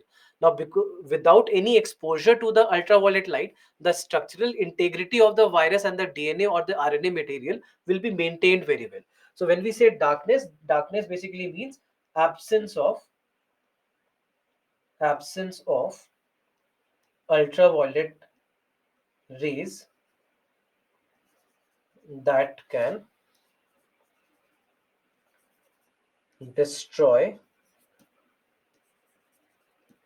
the genes. All right. So that is why. And then after that, lack of oxygen. Lack of oxygen, the anaerobic conditions in the permafrost reduce the likeliness or likelihood of the oxidative damage that can happen in the virus.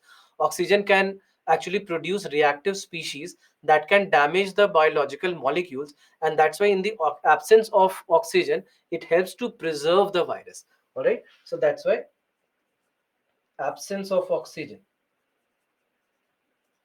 absence of oxygen again becomes another factor why they have been able to survive for such a long time. So that's why we see that there are all these things which are actually leading to these viruses being there, not losing their life, not being completely dead, even though they have been buried under the ice for thousands of years. So that is exactly what we see here in this scenario. And that's why, I mean, if you compare to what happens to the zombie virus and what happens to all the white walkers, they actually were living in the same conditions, very high, very low temperatures, not resurrected, thousands of years they have been dead. And now that the winter is coming, as the winter comes, they are resurrected. And this is what is happening here in this case also, that because of the winter they have been able to sustain for very long. And now because of climate change, the permafrost is melting, and this is what will lead to these viruses being exposed, and they can become active again, and that's why they can pose a risk to the host or risk to the human population. Now, in case of the potential threats that these zombie viruses can have, there are multiple things that we have to understand. First thing is unknown pathogenicity, meaning that these viruses, they come from a time when human population and the ecosystems, they were inhabited by significantly very different kinds of organisms. So their effects on modern humans and the animals are largely unknown to us, and potentially that's why it is something that can lead to disease from which we have no immunity perhaps. So that's why this becomes very problematic situation for us, because when they survived, when they were active, modern humans were not active. Now that we are active, these are coming back, they may come back, and they can potentially pose threats where we might not have immunity or any treatment. Then they can actually lead, that's why they can lead to a global health crisis, that if it is capable of infecting humans or animals, it could lead to outbreaks of new diseases. And given the interconnected nature of the world today, thanks to, you can say, globalization, an outbreak can very quickly escalate to global health crisis. So that's why this is also crucial for us to understand. Then the impact that it can have on, they can have on wildlife and ecosystems. Beyond, if you go beyond the human health, these viruses could also affect the wildlife, and potentially they can endanger the species or even disrupt the ecosystems. The diseases could spread among all the animal populations, and some of these diseases might also be very crucial. Some of these animals rather would have been very crucial for maintaining the balance in the ecosystems, and they perhaps will also lose their lives to these kind of viruses. Similarly, the limited preparedness and the response that we have today, because modern medical and the scientific community may not be fully prepared for such a particular scenario. And that's why if an outbreak is caused by these ancient pathogens, we perhaps will have no answer to it. and that's why it could delay the containment and the treatment efforts in this particular scenario, and it can lead to a lot of increase and spread of the disease. Then after that, they can pose biotechnological and biosecurity risks as well. The revival and the study of ancient viruses, they also pose biosecurity risk. If not handled with utmost care, there is a risk of accidental release of the same into the environment, or maybe even misuse of biotechnology, or in case of even leading to bioengineering of these kind of viruses. So that's why we have to understand these kind of potential risks as well. And then the potential economic and social disruption that they can carry, the fear of infection, and even the actual outbreak of the disease could lead to severe, significant economic and social disruptions. And that's why they can affect global trade, they can affect everyday lives of the people around the world.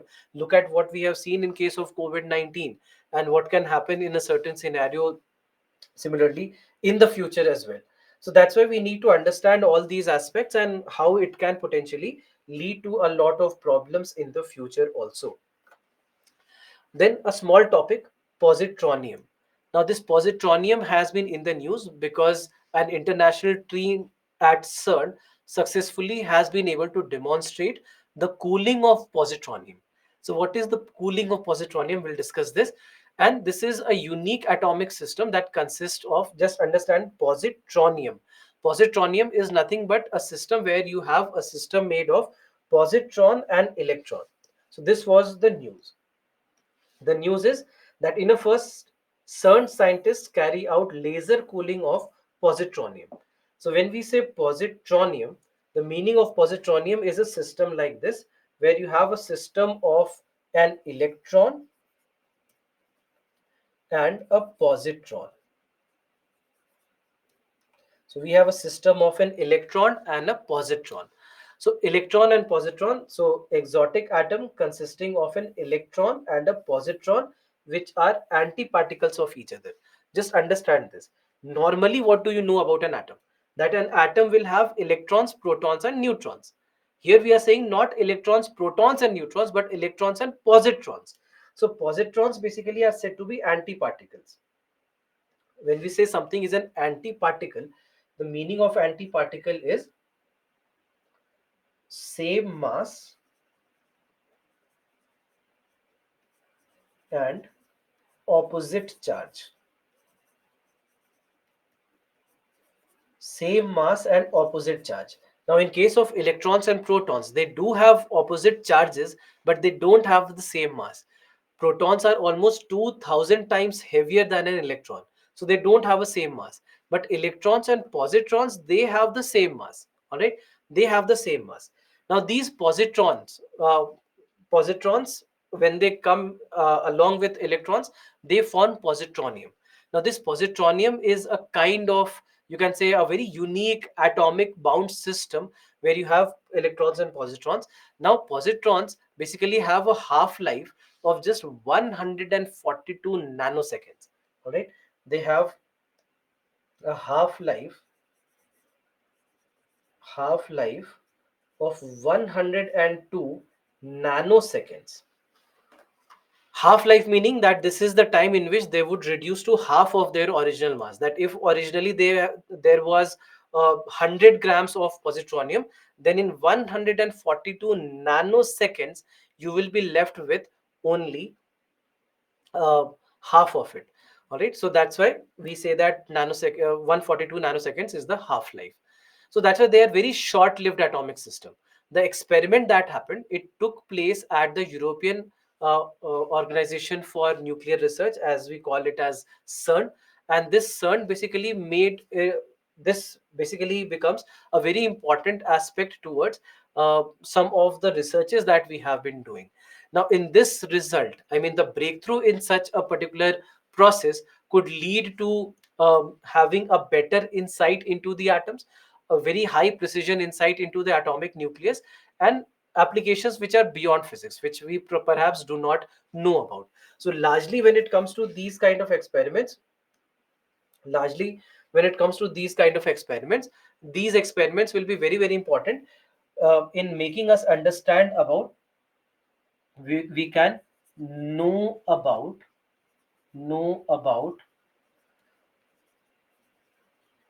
atoms with very high precision.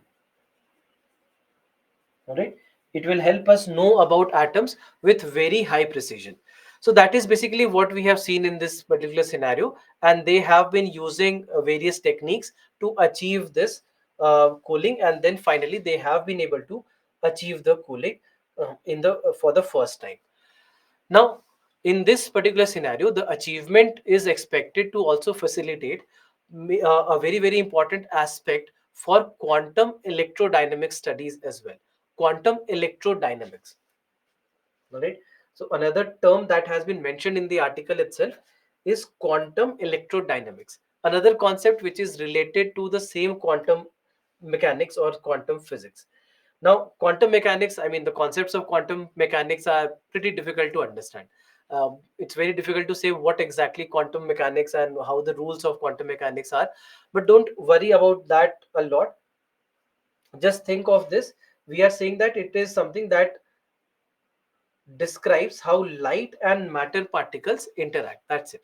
Just know about this, that this is something that is making you understand how exactly light and the matter particles can interact with one another. So that is called as quantum electrodynamics. Now, quantum electrodynamics in this scenario, that's why becomes a crucial concept, because this is a concept that can lead to uh, potentially us knowing about electrons and knowing about the entire atomic structure in a much better manner than uh, what exactly it is.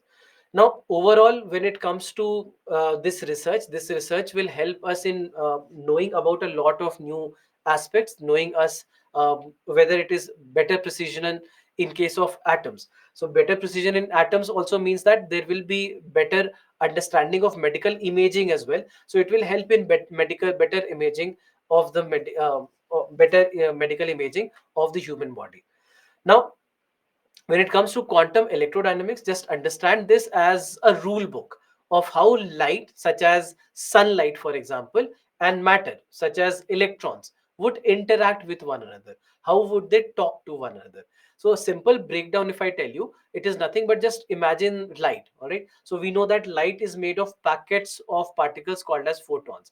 And this quantum electrodynamics is about understanding of how these packets of lights they would interact with matter, how would they bounce off or get absorbed by these particles or create new particles. So just remember that it is nothing but light particles interacting with electrons, light particles interacting with electrons or other subatomic particles.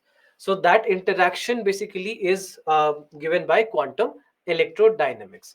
So this quantum electrodynamics basically is to be known in this particular scenario. Then a couple of topics that I have here is with regards to more in your mains examination perspective, and this is something. There are two topics that I've taken from your Yojana magazine. So there is this one topic, generative AI in governance. That how would it help in generative? How would generative artificial intelligence help in governance? So there is an article on this.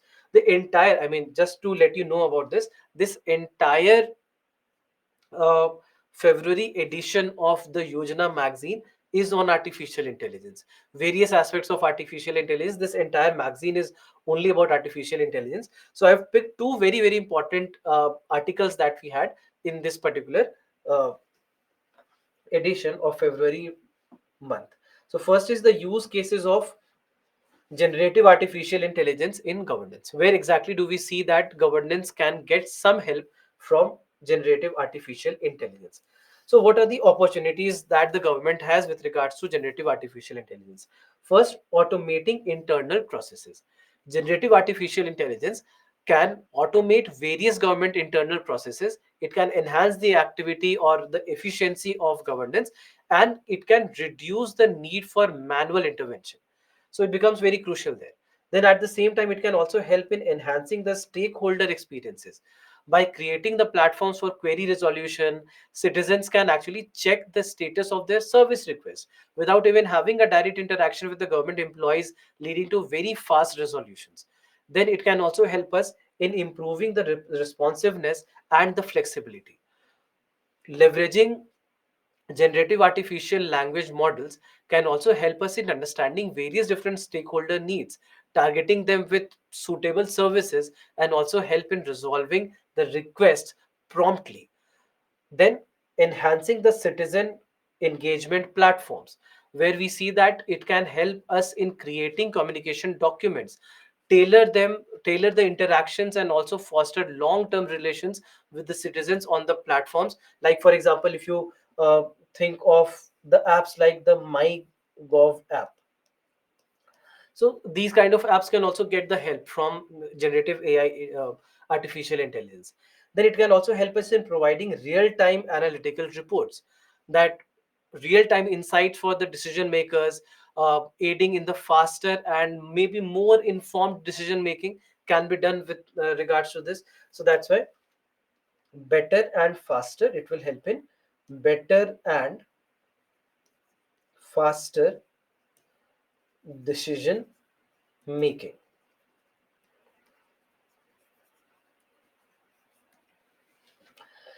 Then, apart from that, improving documentation and communication. So, in this scenario, we'll see that it can also help us in automating the creation of the meeting notes, document extracts, emails, or even correct grammatical errors in many of these government documents.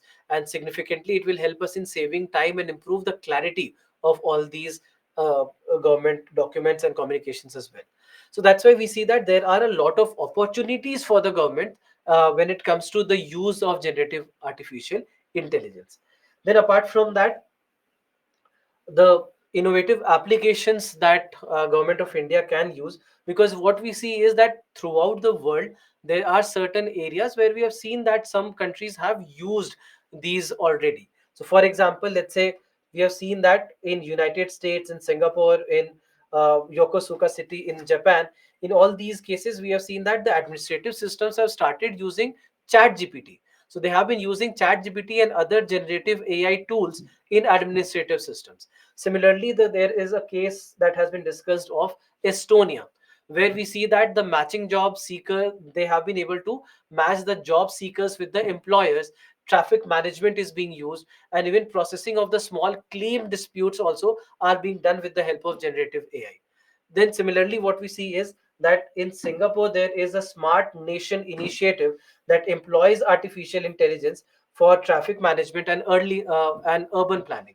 Then, in case of US, we see that they have been using satellite images analysis to enhance the disaster response. So that's why there are all these systems, all these examples which are already available for the government of India, that these are already being implemented in other parts of the world. Similarly, in case of UK also, we have seen that they have actually made the use of generative artificial intelligence in diagnosing similar severe illnesses and informing healthcare policies.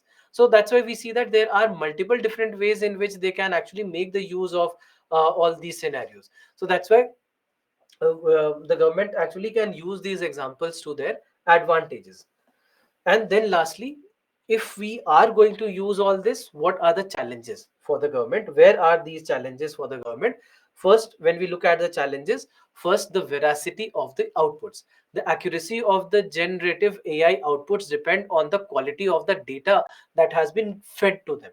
And that's why the quality of the data, many of the times, if it is not good, it can lead to challenges in providing satisfactory responses to the subjective prompts. Similarly, leading to the subjective prompts. And then there is the problem of data piracy and security.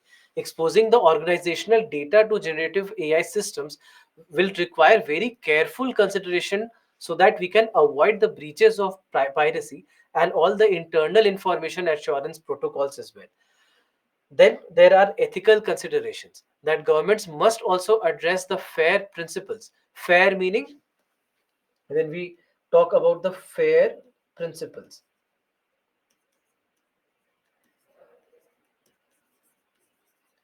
So fair principles meaning fairness, accountability, transparency, and ethics. All right. So fairness, accountability, transparency, and ethics. So they become very very crucial in this particular scenario, and that will be required for governance. I mean, it will require a lot of governance investment as well. Then misinformation and misuse, detecting misinformation and protecting against the illegal content and misuse, such as let's say deep fakes, for example.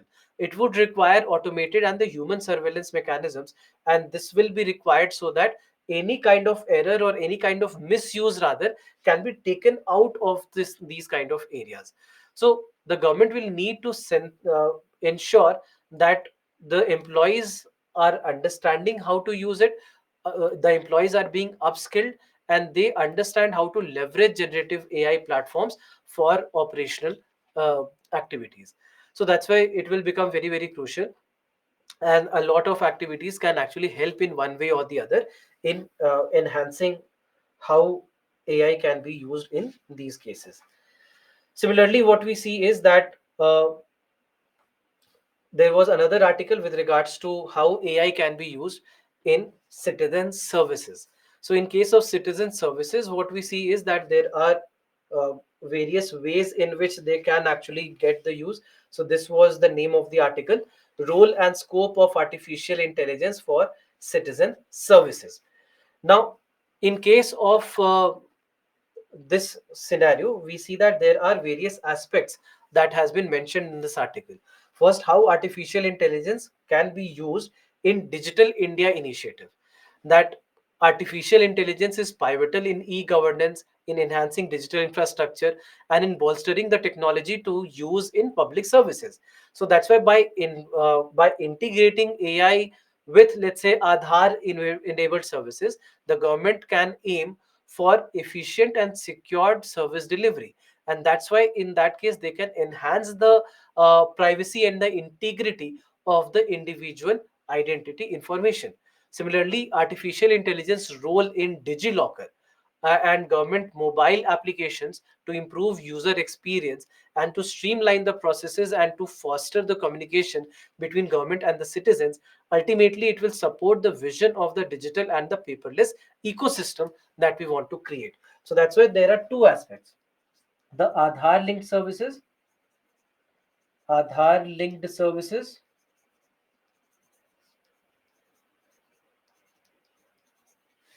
and at the same time the other areas. For example, as mentioned in the article, they have mentioned about DigiLocker, that how DigiLocker actually can be can take an advantage out of this.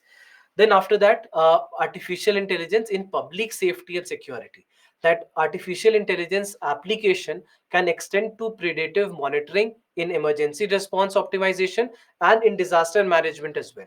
So in all these scenarios, we can use the technologies like, let's say, facial recognition or video analytics, etc. They can actually be used in providing public safety and security.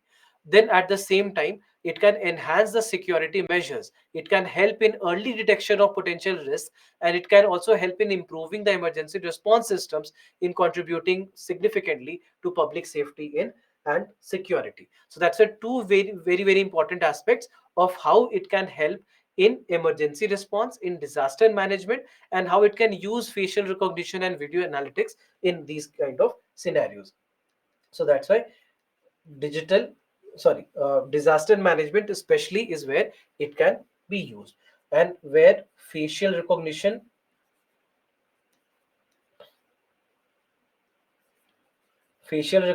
can be a very very important factor that we can use, and at the same time video analytics can be utilized. Video analytics can also be utilized. Then artificial intelligence in healthcare services. Here also we see that there are n number of ways in which artificial intelligence can be useful. Dramatically, it can impact healthcare by enhancing the efficiency, by improving the diagnostics, and also offer personalized care. It can play a very very important role in analyzing the medical imaging data, in aiding the disease detection, and also in facilitating the drug discovery by analyzing large data sets of potential drug uh, candidates. So that's why we see that there are so many ways in which in our healthcare also it can be useful. Similarly, it can also provide virtual health assistance, and also it can help in providing predictive analytics which can be powered by artificial intelligence, so that it can offer assistance and support and provide medical advice, and also forecast patient outcomes, so that it can enhance the treatment effectiveness and also provide patient care. So that's why healthcare it can be used. Then in financial inclusion, where we see that it can actually help in mobile banking, in digital payments, in maybe AI driven credit scoring. So there are different ways in which it can very helpful.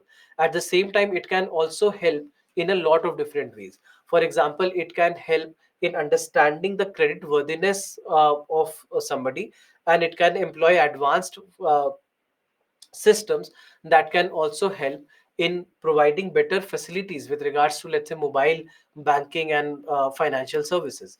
Then in case of agriculture also it can be useful, because here also it can help in precision farming.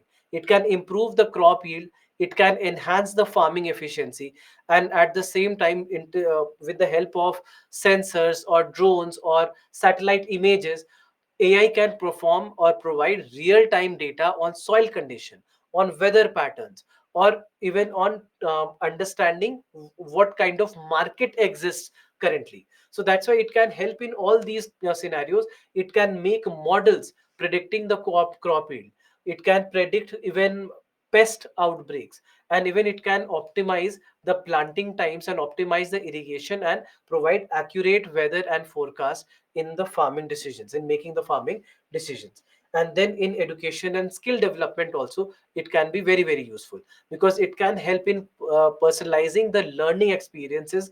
It can help in providing adaptive assessments based on your strengths and your weaknesses. So all these things can also be done with the help of AI in this particular scenario. Then apart from that, we also see that the entire educational content can be devised based on the personalized approach of a certain student. And then lastly, we have been discussing about the smart city development, that how in the context of smart cities artificial intelligence can play a very important role.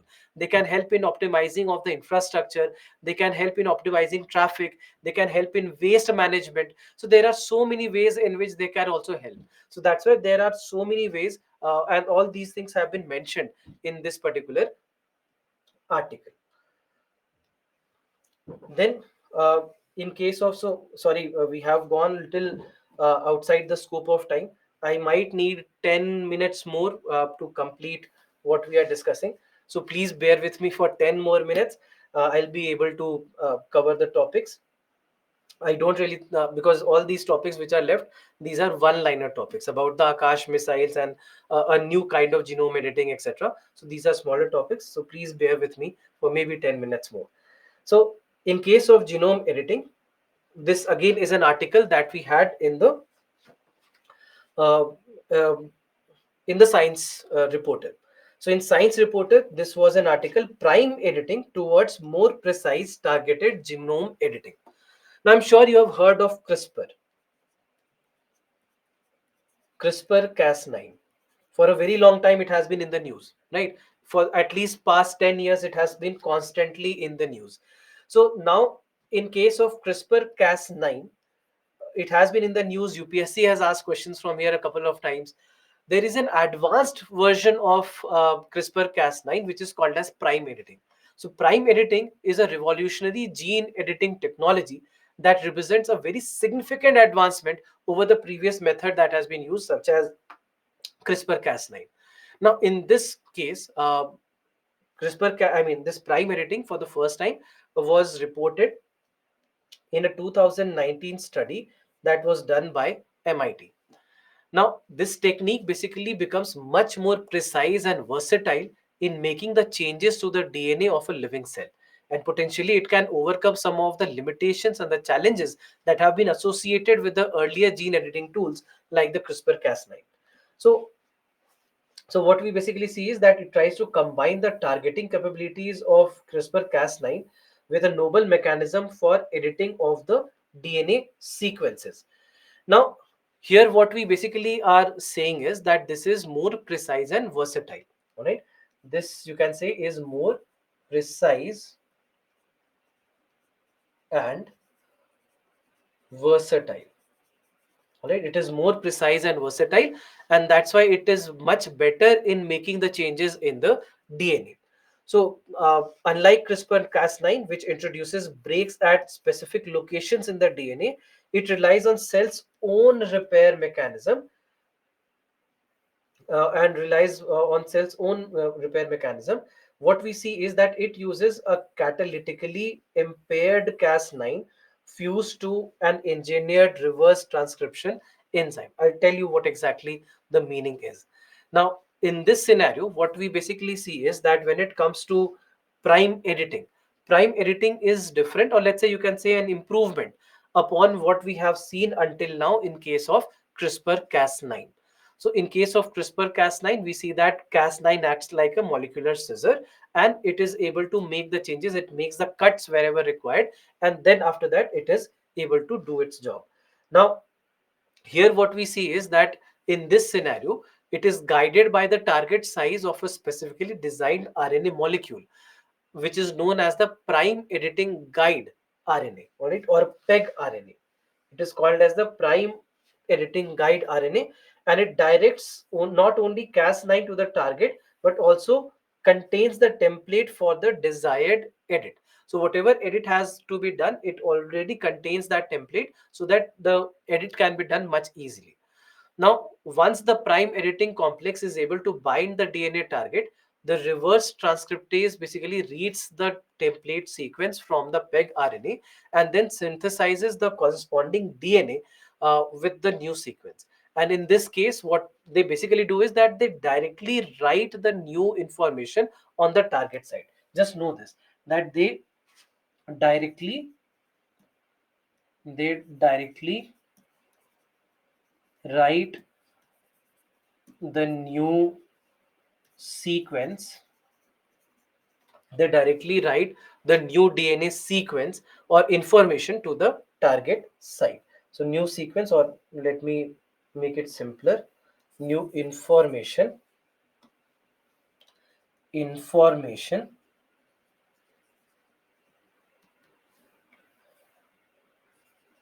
to the target. All right. So whatever changes you have made, the changes directly will be made at the target instead of having to go through a very indirect process altogether. So that is why prime editing has been seen as a very important factor in the advancements in the genome editing, because now it will be able to do the genetic corrections of the genetic mutations in a much easier, simpler manner with higher efficiency. So that's why we see that there are further, although further research and development is needed to fully understand the capabilities or the limitations and the safety implications of the prime editing. But overall, we see that this becomes very crucial. It is like having a more advanced text editor for the DNA. That instead of just cutting the DNA and hoping for the cell to fix it correctly, the prime editing uses a very special system to directly make the correction. So suppose that the correction, you were relying on a very indirect method of making corrections in your document. Now there is a text editor which automatically makes the correction. It's just like an autocorrect, right? In your mobile phones also you might have an autocorrect. So it is like an autocorrect that until now you were relying on something else to make that correction. That maybe you know the spelling and then you make the correction. But now the mobile phone knows how to autocorrect, and this prime editing is like that, that it is able to fix it correctly, uses a very special system to directly correct the, let's say, the typing mistakes or the typos which have been made in this particular system. So that's why the guide will first try to find the exact spot of where the typo is, and then the tool that carefully changes the typo, it will correct it to the correct word. So without causing much of a damage, simply first detection of where the typing mistake has been made and then making the correction there itself. So it is just like how an automated system in your mobile phone works in making that correction. So that's why we see that scientists are saying that it could become a very big deal for treating the diseases that are caused by the genetic variations, and that's why they are working on various aspects of ensuring that it can be made safe and secure. Then after that, so and also just one more point, that we see that there are a lot of things that can be done uh, with this particular editing, which was not really possible until now in various different aspects. Then coming to another topic, that is HAPS, HAPS. Now this HAPS basically stands for high altitude pseudo satellite vehicle. All right, HAPS. Now, so high altitude pseudo satellite. Now, when we say high altitude pseudo satellite, this is something that has been developed by National Aerospace Laboratory, that is NAL, and this becomes a new prototype or a new generation. You can say a new generation of unmanned aerial vehicles or UAVs. Now, in this case, we are saying that this UAV can reach altitudes of about 20 kilometers. It is solar powered and it can remain airborne for months. That's why being classified as high altitude pseudo satellite. Now, primarily what we see is that it can be useful in surveillance and monitoring, additional applications in disaster management, and it can offer versatile solution for continuous and extensive area coverage. So overall, we see that there will be a lot of ways in which we might see its development. So now what we see is that a prototype has been flown, and overall in the world you will see that the HAPS technology is under development worldwide. There are several countries and companies which are making progress in this, and there are various companies that have been doing this. And NAL has aimed that they would try to extend the flight duration to 90 days by 2027. Then by 2027 they would be able to achieve 90 days flight 90 days flights with the help of NAL. So overall, what we see is that over the current technologies, it will be able to have certain advantages. It will try to bridge the limitations of the traditional unmanned aerial vehicles, which have limited airtime, limited coverage, and satellites, on the other hand, which are either moving very fast or for any continuous monitoring to happen. And satellites are very expensive. So that's why you cannot really use them as drones. So that's why it tries to bridge the gap between satellites and drones. So that's why these are like pseudo satellites. So that's why they offer flexible, cost effective alternative with the potential for broader coverage and longer missions that we can carry. So that's why it will have all these applications where we are trying to bridge the gap between the two. So overall, this is about HAPS. And then finally we have an update on the Akash missiles. Now, this basically was published in the February edition of the DRDO newsletter.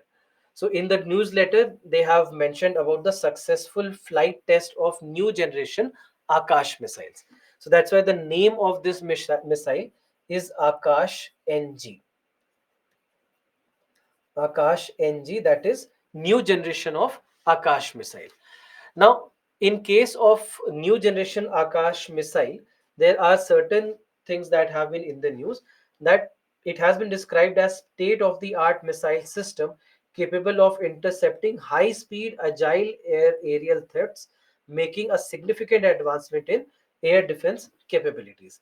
Now, overall first test has been done, flight test has been done, and it was successful, done last month. It was done on, I think, 12th of January, if I'm not wrong. Now overall, when it comes to this scenario, what we see is that uh, this will be able to target aerial targets at very low altitude as well. So high altitudes normally are said to be easier targets, low altitudes are difficult targets. But Akash NG or Akash Next Generation Missile successfully intercepted and destroyed the target and validated the complete weapon systems functionality. So overall, the system that we have right here, there are multiple subsystems that we have, and most importantly, when it comes to any Akash missiles, they have a radar system as well. For example, the traditional Akash missiles have a radar called as Rajendra. All right, Rajendra is the name of the radar that is there on the missile. So overall, this missile will be able to intercept incoming threats. When it comes to the is Akash missiles basically are surface to air missiles. Just remember this, they are surface to air missiles, and they have been designed to intercept the enemy aircraft and missiles from a distance of approximately up to 30 kilometers. So overall, it becomes a very vital component of India's multi-tier air defense network, and that's why they become very, very crucial. So just remember that they have a range of up to 30 kilometers, and they are a surface to air missiles. Surface to air missiles. So these two are very, very important. And just remember one more fact, that when it comes to the Akash missiles are a part of integrated guided missile development program of India that India had started in 1983. Integrated guided missile development program, and there were five missile systems as a part of this program, out of which Akash is the only one which you can call as a defensive missile. Right, it is supposed to be a defensive missile. Why defensive? Because others are supposed to attack, whereas in case of Akash missiles, it is supposed to protect against incoming ballistic missiles and aircrafts. So that's why it becomes very crucial, and that's why Akash missiles, from largely short range to medium range missiles, they can become mobile air defense systems which are capable of targeting aerial threats at various different altitudes, and that's why they become very, very crucial in this particular scenario. They would have a guidance systems fitted with a radar system, and they would try to first detect any incoming aircraft or missile, and they would be destroyed with the help of the Akash system. All right. So this is the end of all the topics that we have had for today's class. I know that it has been kind of a marathon session, but I was also helpless because there were so many important topics that I saw when I started looking at all the important current affairs of last 1 month. And it would not be fair if I left out any topics just to maintain that time limit. So that's why I thought that I'll take all the topics which are important and ensure that everything that needs to be covered from your examination perspective is getting covered in this session. So this brings us to the end of the session. For those of you who haven't had their dinner like me, please go back and have your dinners, and go back and revise it also. If required, go through the recordings once again, and please ensure that you cover all these topics. If you have any further doubts, you can always get back to me also at rashesh.kumar at byju's.com.